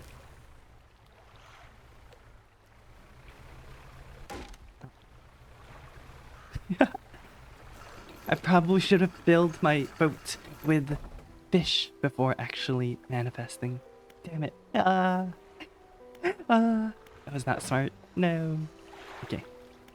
We have to go to the ruined mansion. What is it? The words you read from that book. What they do? Wait, what? Oh, it's in my storage. I have to put it in my inventory. And then go to the mansion. You walk in and place the jewel-encrusted ring on the table by the collector. His eyes widen. We're certainly making excellent progress now, and I know what you're thinking. An item like this would fetch a fortune at any auction, but for us, its values transcend material wealth. Regardless, you're due a reward. He opens the crimson book, its spine cracking audibly. Selecting a page carefully, he begins to read aloud. The words sound muffled, as though he's speaking through a thick haze. You hear a growling, crackling in your ears. Suddenly, your visions flare and both your ears pop. You close the book. We must keep searching. I've been thinking more on where we might find another. I can imagine all manners of detritus swallowed by the silty muck of twisted strand channels. It's worth investigating. I'll mark a location on your map where you can begin your search. Anything else? The words you read from that book, what did they do to me? Banish. The banishing words will provide you with a temporary protection from most things. If spoken swiftly enough, they can be used defensively. Choose your moments carefully. The more they're spoken, the more they're understood. Are there other powers you wish to know more about? Never mind. Stills used... wait, no. For some reason, I thought that was a new method. Sorry. Oops. Where should I look for relics? Wait, no. He already told us. And then we can... The workshop is still locked. Okay, never mind. Let's undock and make our way over to Greater Marrow. We'll collect some fish on the way back. Oh no! We actually removed our oceanic fishing tools, so just... We only have the ability to fish shallow, I believe, and coastal.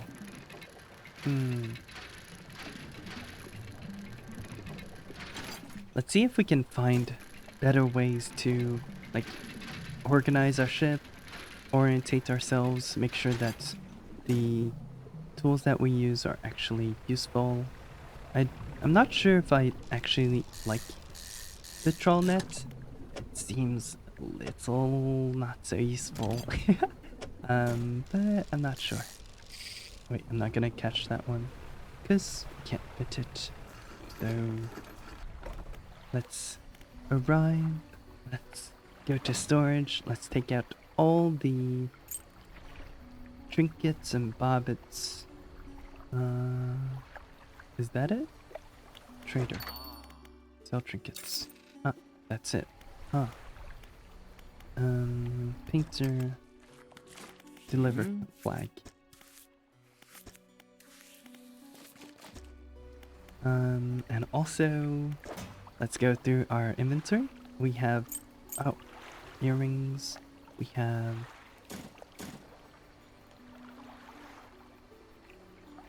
That's it. Okay. We have some earrings for you. Nope, not you. Trader. Hello. Selling earrings. We're gonna rest a bit till morning and then leave for Greater Marrow. I'll just grab some fish along the way. So we have something to sell. Yep. Probably should have put the stingray into the into our box, but oh well. We have one more space.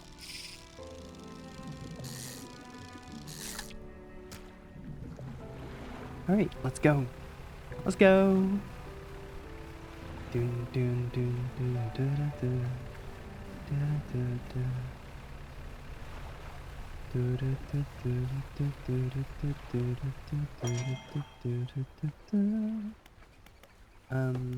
I take all? No. Okay. Right. At last, we've returned home. The lighthouse keeper approaches you on the dock, wearing a questioning expression. You must be around most of the islands by now. Have you found out what you're looking for? Almost. She shifts her weight and leans hard against her staff. How can you be so sure? The last time you thought you knew, and look what happened. She turns from you, shaking her head, muttering. She heads back towards the lighthouse. Let's go visit her. I've been finding relics for the collector. Relics? Collector? I'm not sure what you're hoping to achieve with this character. Do you even know what's... Have you stopped to consider? Hmm. She makes a good point. I mean, she sounds a little grumpy, but she does make a good point. Hmm. Let's first go patch everything up, and then we have this mangrove shallow volcanic thing we could replace instead of these. I'm going to uninstall these, put it into...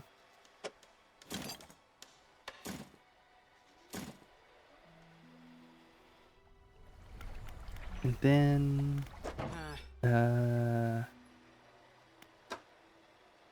this one.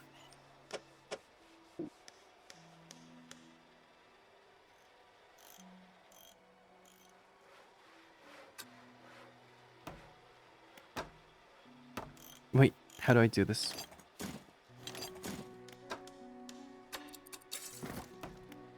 There we go. Nice. Had to do a bit of Tetris. Tetrising. Yeah. Okay. And...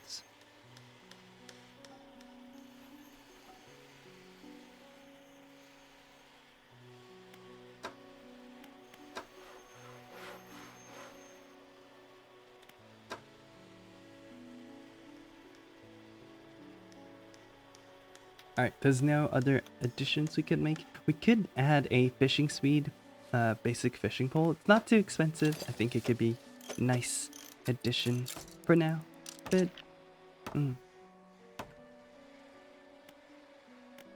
we could also, you know what, take all the research parts. Oh, not the explosives. Not the explosives. And go to research some better engines.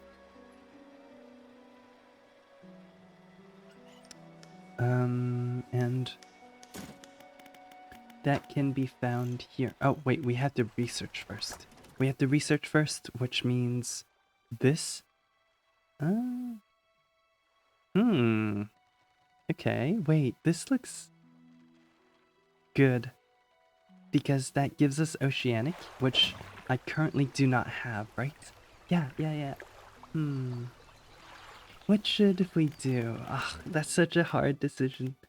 I don't wanna decide. This one gives us 36, 26. I'm getting 10 extra with this one.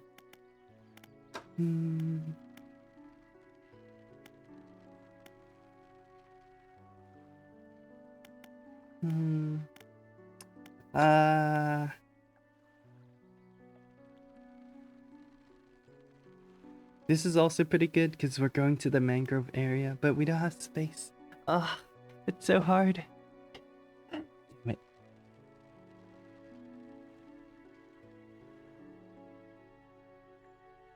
Oh, wait. Oh, shoot. For some reason... sorry. Sorry, Slippy. I did see your message, but for some reason, on this window, it didn't show up. I apologize. Can't even handle a fishing game jump scares. Yeah, well, I don't know. I was fine with like the scary parts of the game, but like just jump scares. This the suspenseful, the mysterious. I'm fine with. I'm usually fine with as well, but I'm really not good with when it comes to when it comes to jump scares and actual scary stuff. I don't know. It's just very difficult for me.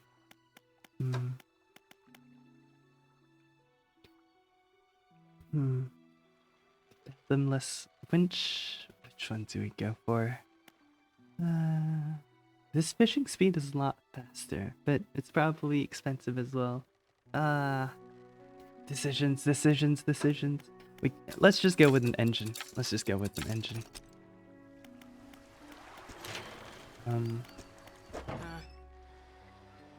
How much are the engines? 405.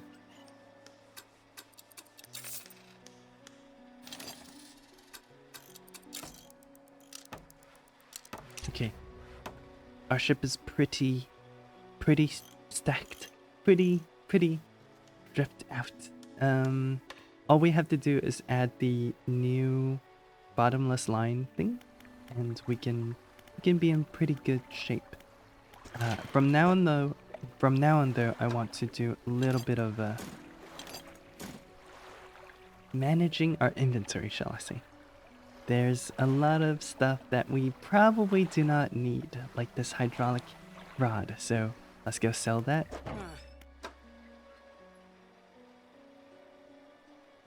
Do we need it? I mean, no, I don't think so. We can also sell the basic fishing poles back. Sampling device that can't be sold, so just 2 metal scraps.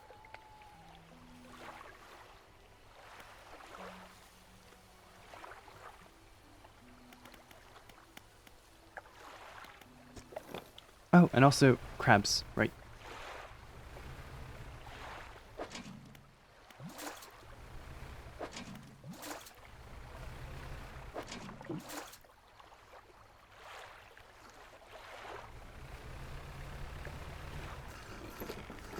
Okay, nice. Alright, we got the crabs back, and now we're gonna go get a fortune from them. Yo. Undock.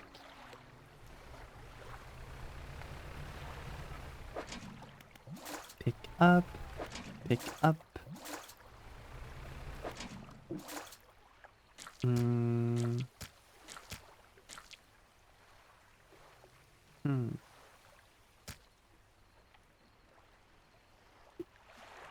Alright, we'll just make two more trips. Yeah.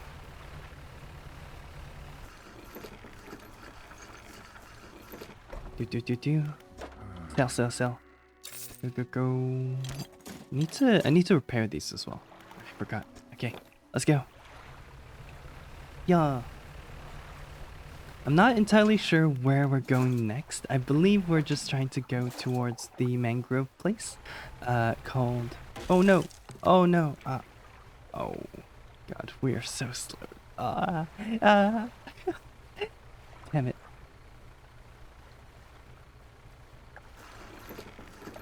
We're too fast. The problem is actually we're too fast. I just keep jumping, ramming into things. It's so bad. 120 to repair. Oh my god. Okay. Alright, crab nets. Let's go out a little bit more. I'm gonna bring these crab nets with me as we go towards this area. We can stop by Steel Point as we go.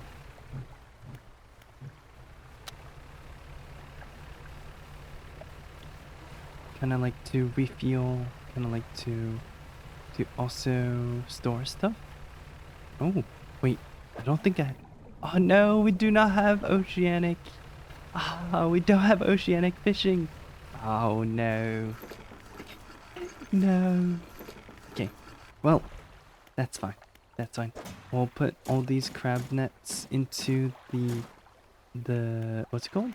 The storage. We can talk to the builder. Nope. Okay. Alright. We have a clear route towards the grove. I'm just gonna ignore everything else and drive straight towards it, because I'm kind of scared. No need to worry too much. Hadel. Oh, wait.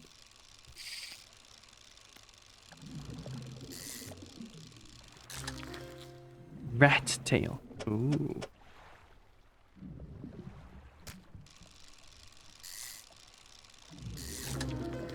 Congealed rat tail. Oh my god. Whoa. We got an aberration already. Okay.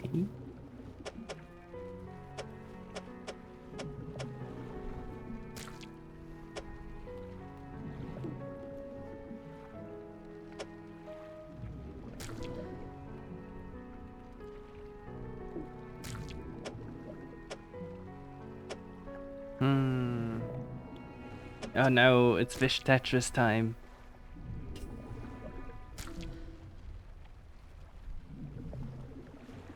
Ah, it's so annoying. Damn it. I want more, but...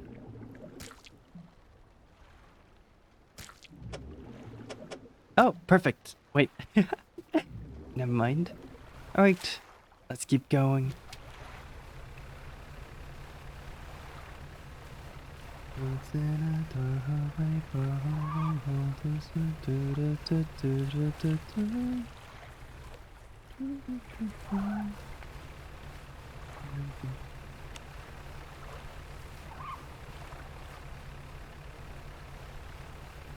Yeah, I'm glad we installed the engines. It makes us so much faster. Yeah. Okay. Seems like there is somewhere to rest as we approach. Oh, oh, oh, cool. Yay! Wham! Okay. It is a traveling merchant. That's good. Nice. That means we can sell, we can repair, we can do all sorts of important stuff here. The flesh of this deep dweller has turned into a thick ooze secreting an oily gel that covers its entire body.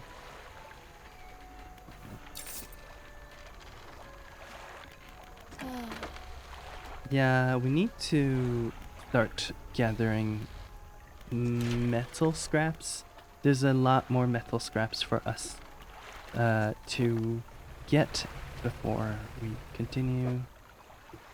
I have a pretty open, what's it called? Like area, I guess, in our sergeant fish. Sergeant.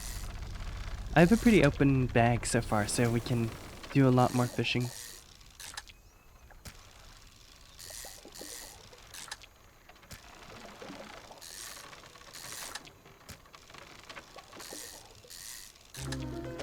Ooh, vortex interloper. A slow swirl twists its body, stretching it towards an unseen dimension. Oh my god. Things are so cool here. Vortexes, wormholes, gel, gooey stuff. Yeah, but we do need to find that metal scrap to finally upgrade our boats. That's a little bit of a bottleneck that we currently have, because we need these like large equipment to be able to progress the story, but our inventory space is limited.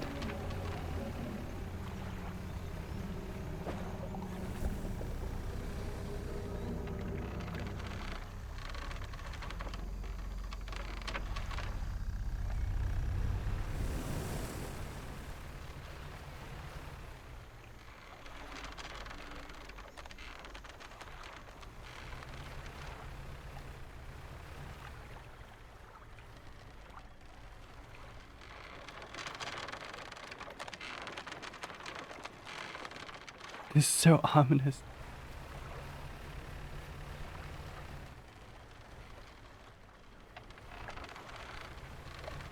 What are we supposed to do here? I'm so confused.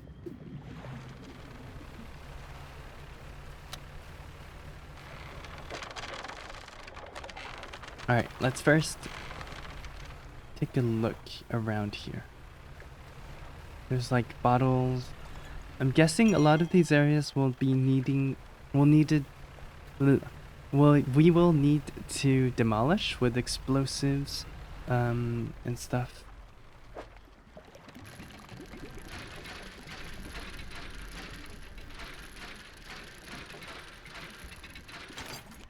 Ooh, what is this? Mortar barrel. Oh my god. Ah, because that's a plane. That's a crashed plane. Okay, these are important. We will need as many of these as possible. Metal scrap, please be one more. No, there's only two. Okay. Ah, interesting.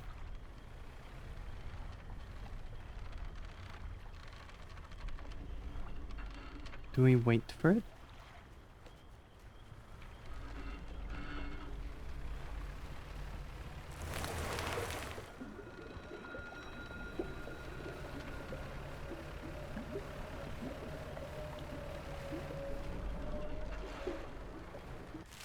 Where are we? Where are we? Wait, what's happening?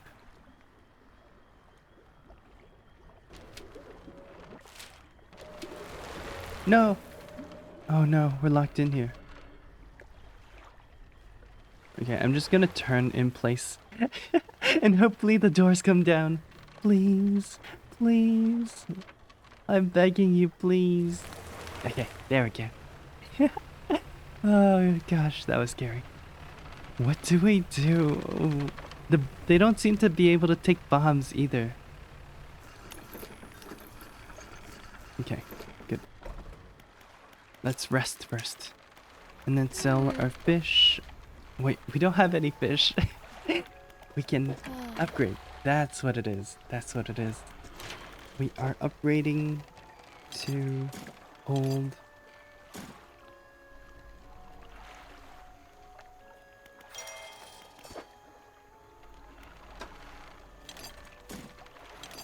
Hold more stuff. This is always really exciting. We just get to play a jigsaw puzzle. Yeah. We are just looking for one scrap. And then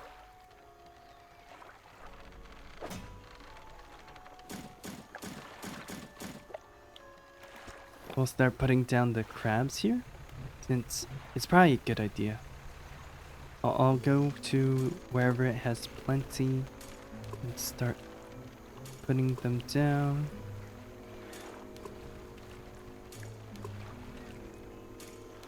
Okay, good. Let's see if I can... Oh, shoot. No.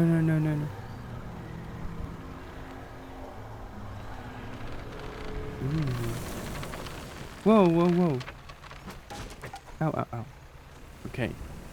Do not mess with the swamp monster. Do not mess with the swamp monster. Noted. Oh, we'll have to pay money to repair again. Okay. And then we need to rest.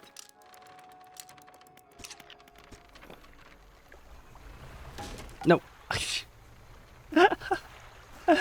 Oh god. I think the biggest the biggest obstacle that we'll have is probably ourselves, cuz I just can't stop running into things. Ugh. Okay. We're gonna go check out this area. Nope, wrong way.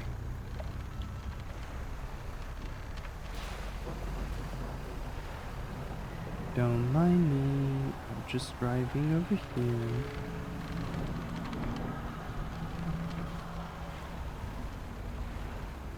Oh my god, it's a challenge. It's a challenge. Not like running into things. Oh, wait, we can park here. Alright. Dock. Large man is watching you through the billowing smoke of a campfire. Idly carving away at a wooden stake, he stands as you pull ashore. Stranger, from that look... Whoa. Stranger, from that look on your face, I'd see you've encountered the local wretches. Take a seat. You join him by the fire. I've been trying to rid them of this accursed jungle ever since we wrecked here. The boys call them mind suckers. On account of them, well, affecting the mind, they make us see things, do things. I'd ask you for safe passage away from here, but not until I've avenged my squadron. What happened to them? A number of us went down in the fog, crashing into the trees or ditching into the water. Those survived rallied here. What under the burrows of this giant tree? But it offers us scant protection. Before help could arrive, our numbers quickly dwindled, picked off by fiends and the forest. I've met a few would-be rescuers over the year, but none of them would help me in my fight? Are you different to the rest? I can help. I figure you'd be up for it. You have the look. Listen up. First, we need to find the last piece of my squadron's mortar. Then we'll use that to bomb the beast. Other planes went down north and east, where we are right now. I'll mark the possible crash sites onto your map, and you can go and see what you can salvage. I found pieces of your mortar. You found one component, but it's still missing a piece. Nearly there. Keep looking. How will you honor your squadron? I've hunted a few of their dog tags up on the trees behind me. It seems fitting enough. But I've only got tags from ones you understand. I never found all their bodies. If you happen to find any of their dog tags, I could add them to the tree with their brothers. I have a number of matching mechanical doodads that you might find useful. Take this one, in good faith. I'll give you more each tag you give me.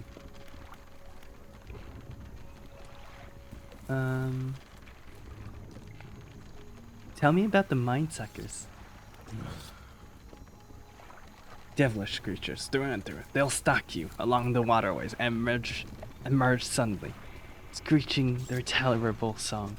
The first time it happened to me, I saw shadows of my squad mates reaching out to me in a feverish dream. When I finally snapped out of it, I was covered in bloody scratches. They must have sent me running through the foliage. Since then, I've done my best to avoid the fiend. Their sense seems to be based on movement, so move carefully. Interesting. Okay, so they induce panic and they are based on movements. Alright. Okay, so we have one over there. Wait, we can bomb.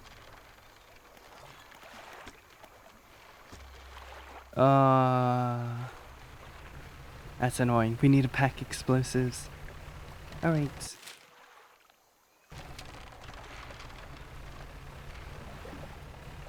Yeah, I'm not gonna focus too much on the fish around here too terribly. Mostly because I just want to try and explore through the story and not have to worry too much about earning money. We currently have 1.4k anyways, and so it's like a decent amount already. Messages. It feels like years since I've been warm. I did not expect him to write. I just need to know what he thinks of me from time to time. That he thinks of me. He must return. I've written him another letter. This will be the last. Ooh. Retrieve mortar pieces.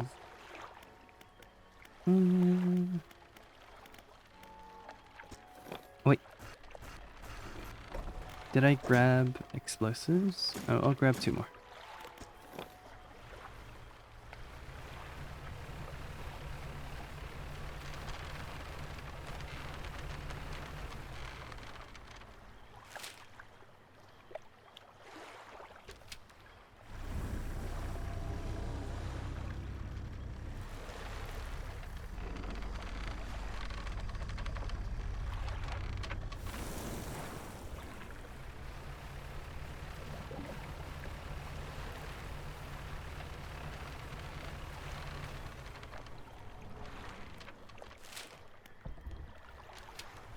Okay, we can demolish this. Let's go.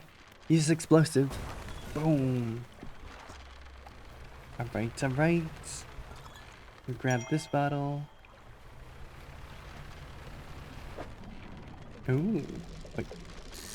We'll take a few fish from here and there.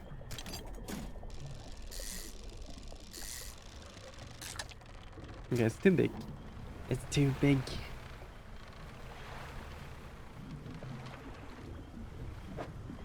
Oh my god. This long fin eel. Okay. We grabbed one for safekeeping, but also information. Good, good, good.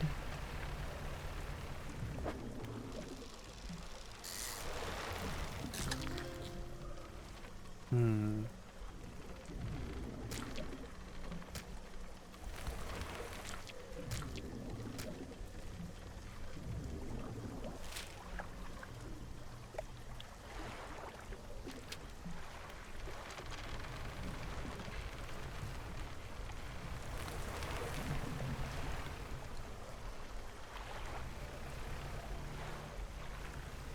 Okay, I think we made it.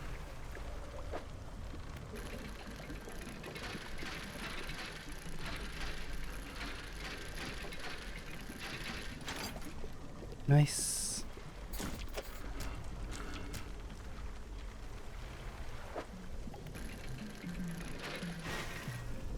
Oh, I do need one of these. What do I do? Alright, we'll take it.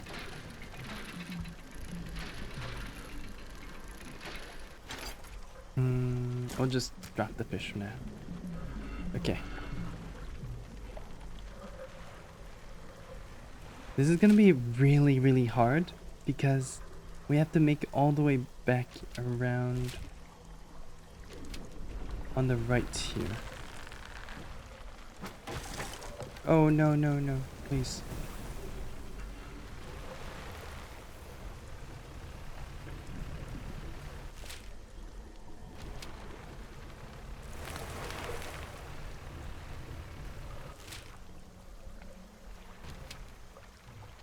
That's the wrong way. No. Okay.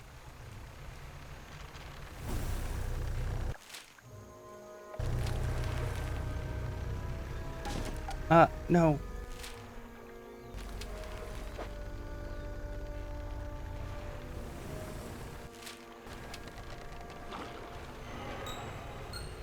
Oh no. Oh god, we're panicking too much. I need rest. I need rest. I need rest. I need rest. I need rest. Okay. That was a lot. That was a lot. Okay. Oh, ew. Infected.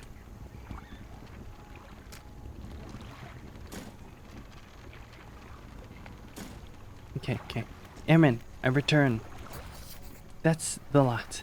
Now, while I work on assembling the motor, you can get started on the next phase of the plan. You may have noticed some contraption in the lagoon. Around here, I've assembled those traps for the mine suckers. We just need to lure them in there. Once they're in, you see, I can fire on them with our new mortar. And that will be the end of them. No more nightmares. I'll mark the location of the trap of the map. They're attracted to some very specific types of bait. Your skill will come in handy here yet again. Have you got everything? Understand. Specialist baits, different from different combinations of fish. Baits of the first one. Okay, 2 small ones, 1 long one. I don't think I've seen these before.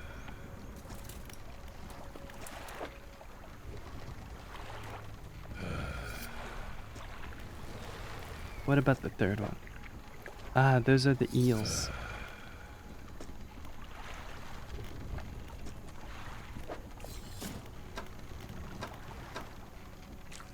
Can I turn this in while infected? I think I can. Ah, alright. Oh. These are the traps, but we need the bait first. Okay, okay. That's all for now. That's everything. Very nice, very nice. We have a bunch of other things to do. That's good, that's good. Oh, wait. We do need rest. Before we go absolutely insane, our eyes, our eye on the top is like going crazy. But now, after we rest up, we can go to... Okay. Whew.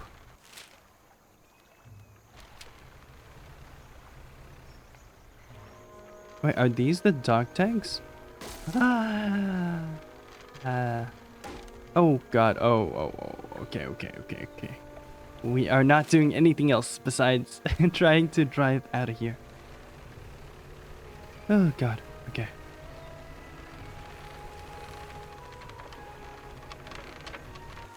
That's the wrong way. No.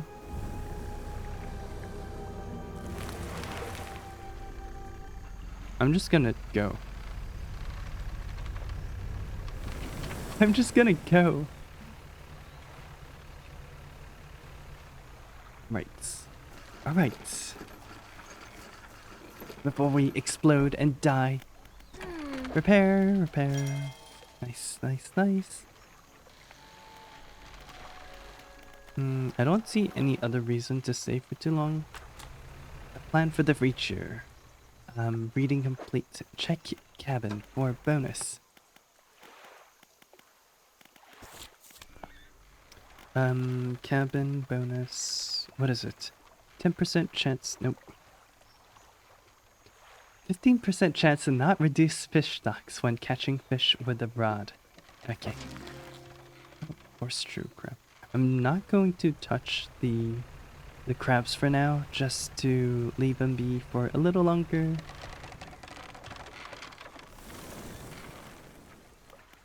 Ah, these are the traps. Ah, okay, okay. We have one here, one here, one here, and our goal is to just fish, it seems. I don't know exactly which fish they need, but I believe there's 2 of these gray mullets. 2 of the gray mullets. I'm not gonna get more than 2 of each, just so we can make sure that we're, you know, not wasting too much time.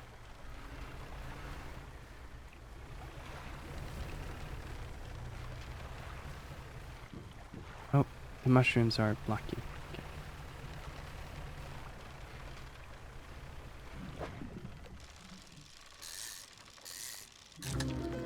Oh. Twinned eels. Ew.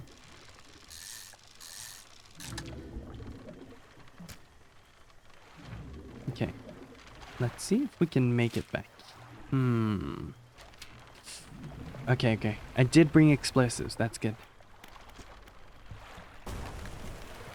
Nice. That is one more way. Done. Oh, this is...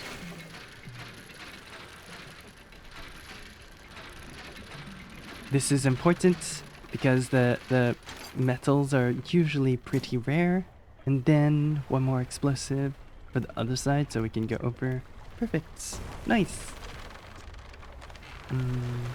Oh, wait. Let's see what this fish is then.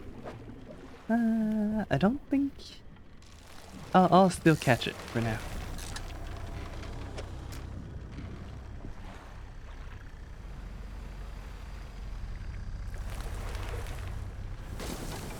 What? Wait, no! How did I lose... Oh...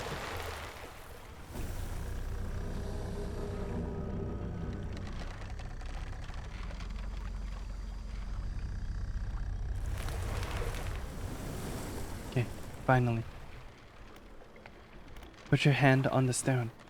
A sudden chill rushes through the marrows of your bones, surging up your arm, your neck. A deep vision enters your mind. A man flees through the trees, bloodshot eyes wide with terror. He runs into a dead end, cornered by the murky waters and his pursuer. He turns. A wooden spear flies and finds its mark. Oh.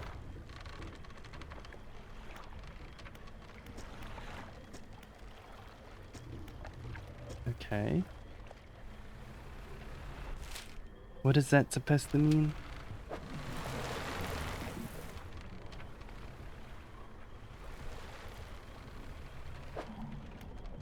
Oh, I believe I need this.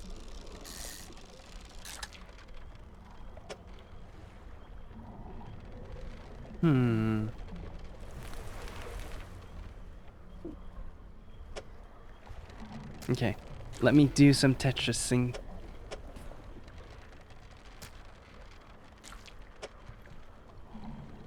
This one's a 6x6, so...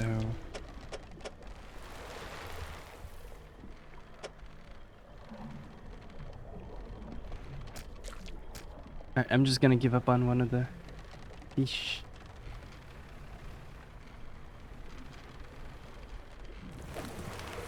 This one's eel. We don't need that.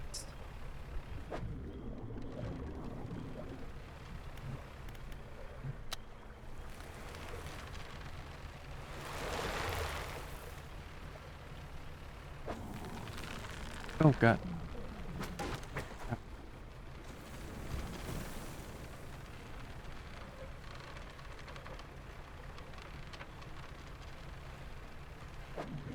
Okay, there's eels here. Just in case the eels for that one doesn't work, we can reset. Perfect. All right. First things first. Sleep.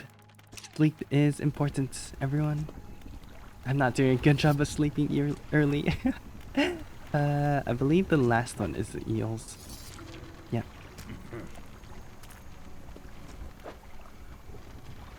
Reeking bait. Okay. Make sure you bring back proof that the thing is really dead. You hear? Bait for the second one is this thing and this thing. Ta-da! Bait for the first one. No, that's not the right one. And we need 2 of the small fish. We just need 1 of the long one. Okay, okay.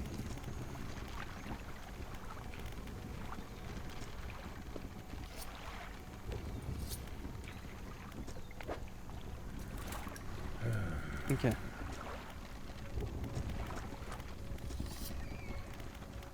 Alright, we leave once again with renewed purpose. We embark on another journey to find... I'm gonna do the bait and see how it looks. Yeah. What are these things?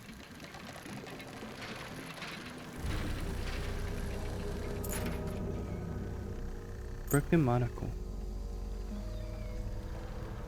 Oh no, oh no.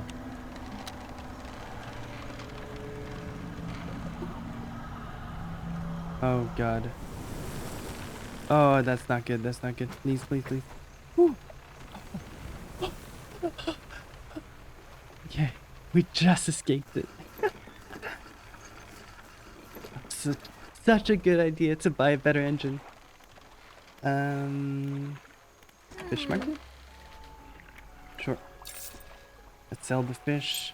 Put the monocle back. Put that back. Shipyard repair. Floating boat. So I believe we have one. Yes. 800. Let's go. New hull. Tier 3 upgrade. Let's see how it looks like. Oh. Okay. Okay. 1 wood. Everything needs 2 wood. Okay. Got it.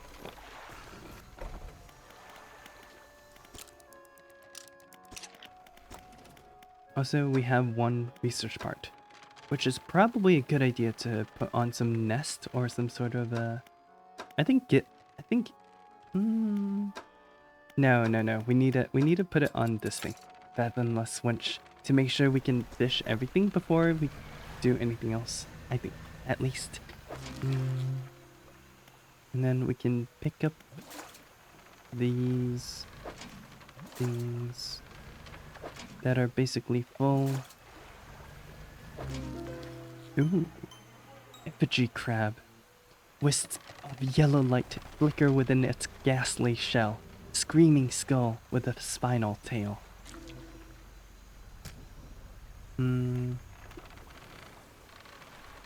Okay. Let's go sell stuff. Go, go, go.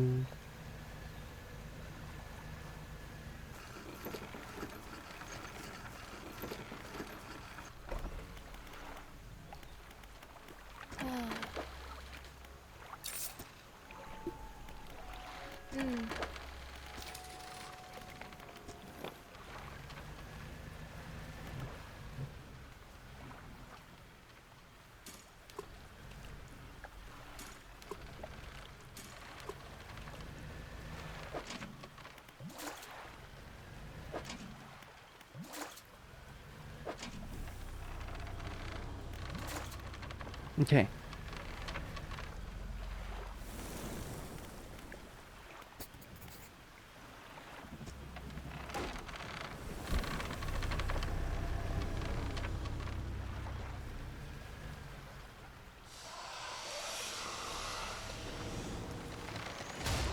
Ooh. Yeah.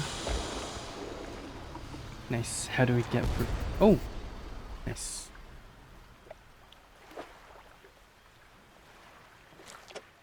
Okay, okay, okay. Wait.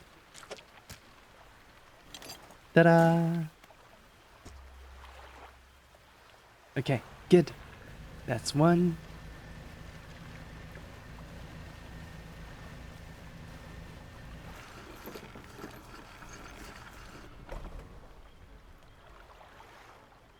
That's one mind flayer down.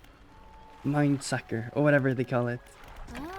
We can sell the fish. Hopefully don't sell that. And then repair. Same things. Same thing. Undock. Make sure that we drop them in a plentiful areas. Here. And then good. Move on to the next one while we search for the two small fish and one large one. I think we can go this way to explore. I'll try to cover every single fishing spot. Ah, this is two.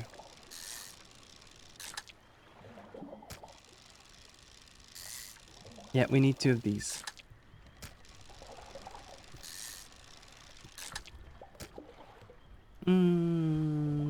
We'll pull a full more just in case something happens. I like run into.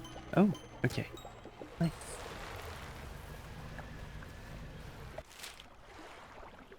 Alright, I'll wait patiently. If you don't let me pass, I'll just waste some time turning around and round. Alright.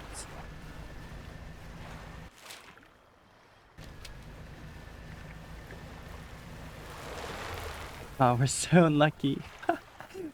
Can I just go around? Oh, I can.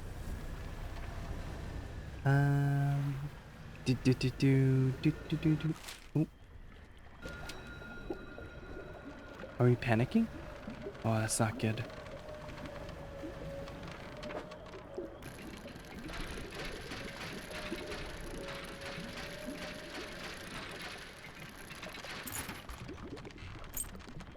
Okay. I think we're fine. Daytime is coming around. I don't need more of these fish. I need to set the baits. Load the baits. Let's move away. Watch it in all its glory. And boom. And then mortar.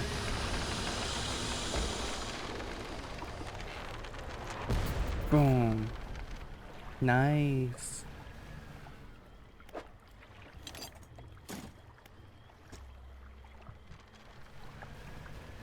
Okay, so we need like the long fish, the long whiskery fish that I've yet to see.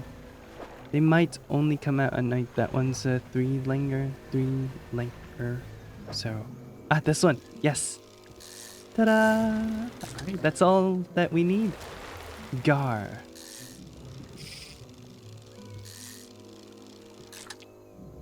Okay. I think that's all we need.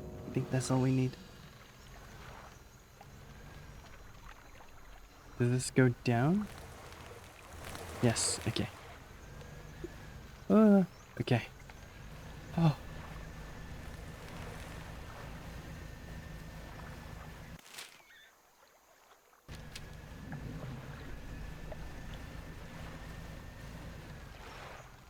Now, are these the dog tags? No. No, okay. I haven't seen any dog tag for the old man or the airman. It's a shame. I would like to help him too, but I have corpses. You hand the tattered lump of flesh to the airman. It's almost unrecognizable, but you both know it couldn't have belonged to anything else. He pokes at it with his knife, testing the rubbery meat. He seems satisfied. Yes, this is one of the beasts. Progress at last. More to go there. Oh, you have more? You drop the flesh onto the ground, and he gives a few slashes with the knife. It wobbles a little. Another one taken care of. One remains. By my count. Let's finish this. Bait. Bait. Gar. Let's see which one's a little cheaper. Probably these two. Nice. Slab of meat. Let's go. We have a job to do. Appears like it's out this way, and then turn right, turn left, turn right. Turn right here. Turn left here. Into this way. I'm gonna hope to remember everything. Oh, damn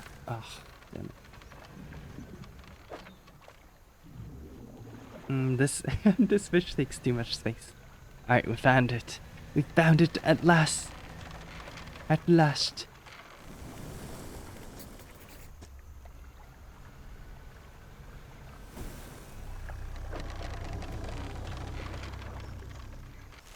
Okay. After we finish this one, we go this way.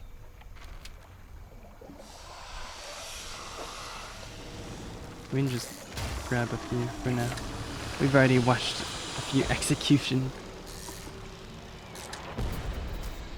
Nice. Nice.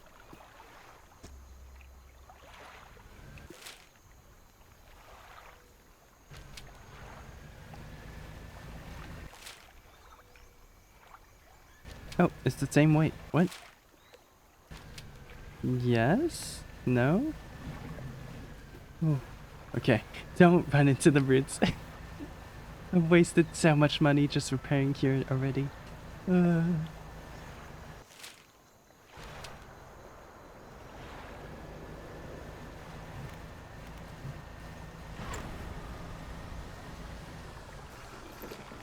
Nice. Alright. Continue, airman. Revealing a glint of metal. With the second tear, he wrests it from where it was embedded into the flesh of the creature. He holds it aloft. You recognize it as a necklace, glistening in gore. Ooh. Yes, okay. Nice. And now, well, I suppose. What will you do now? I can't say for sure. I thought I'd be asking you for an escort away from this place, but this has become somewhat of a home to me. It doesn't feel right to leave my brothers here. I think I shall stay a little longer. Oh, he lost his arm! I just noticed! Oh. Okay.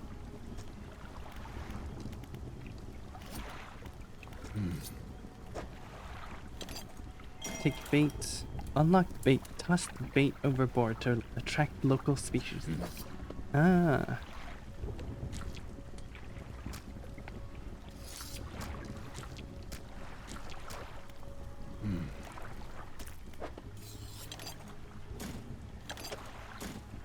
Okay, seems like bait is pretty important.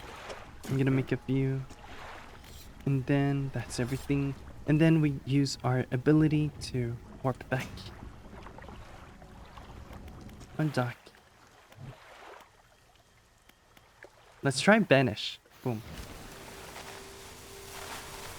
Oh, so it's kind of like a moving radar, like the station that we opened.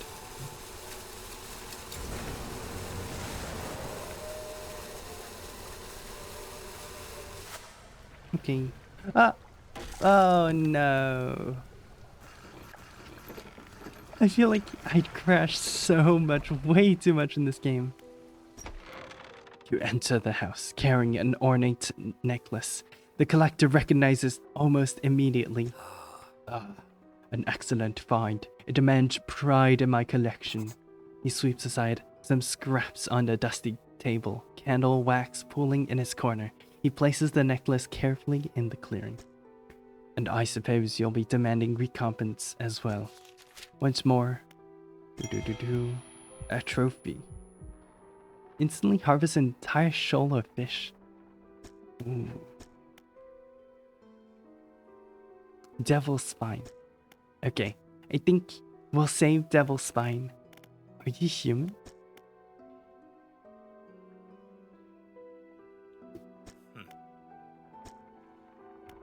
Why, of course, as human as you are. Oh no, that does not sound confident. Alright, we'll go back.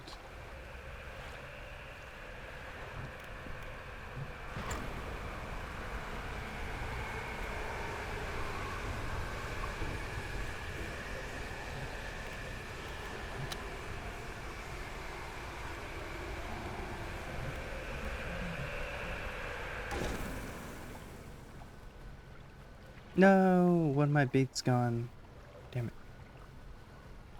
Okay, we'll go over to small, little marrow before we do anything else. Because we do have places, do have things to do here, to sell, and I believe we would be in a pretty good spot after that. I do need to grab some of the broken stuff to sell, to actually sell here. 74. And undock. And we're making our way over. Our engine's broken, that's why we're like not actually able to move very fast, but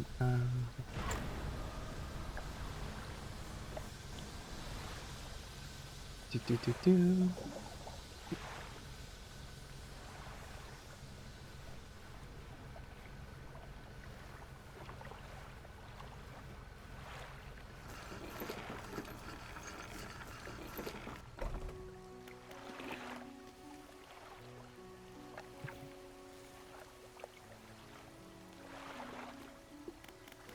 Okay, alright, repair, fishmonger, sell everything, and then I think that's it.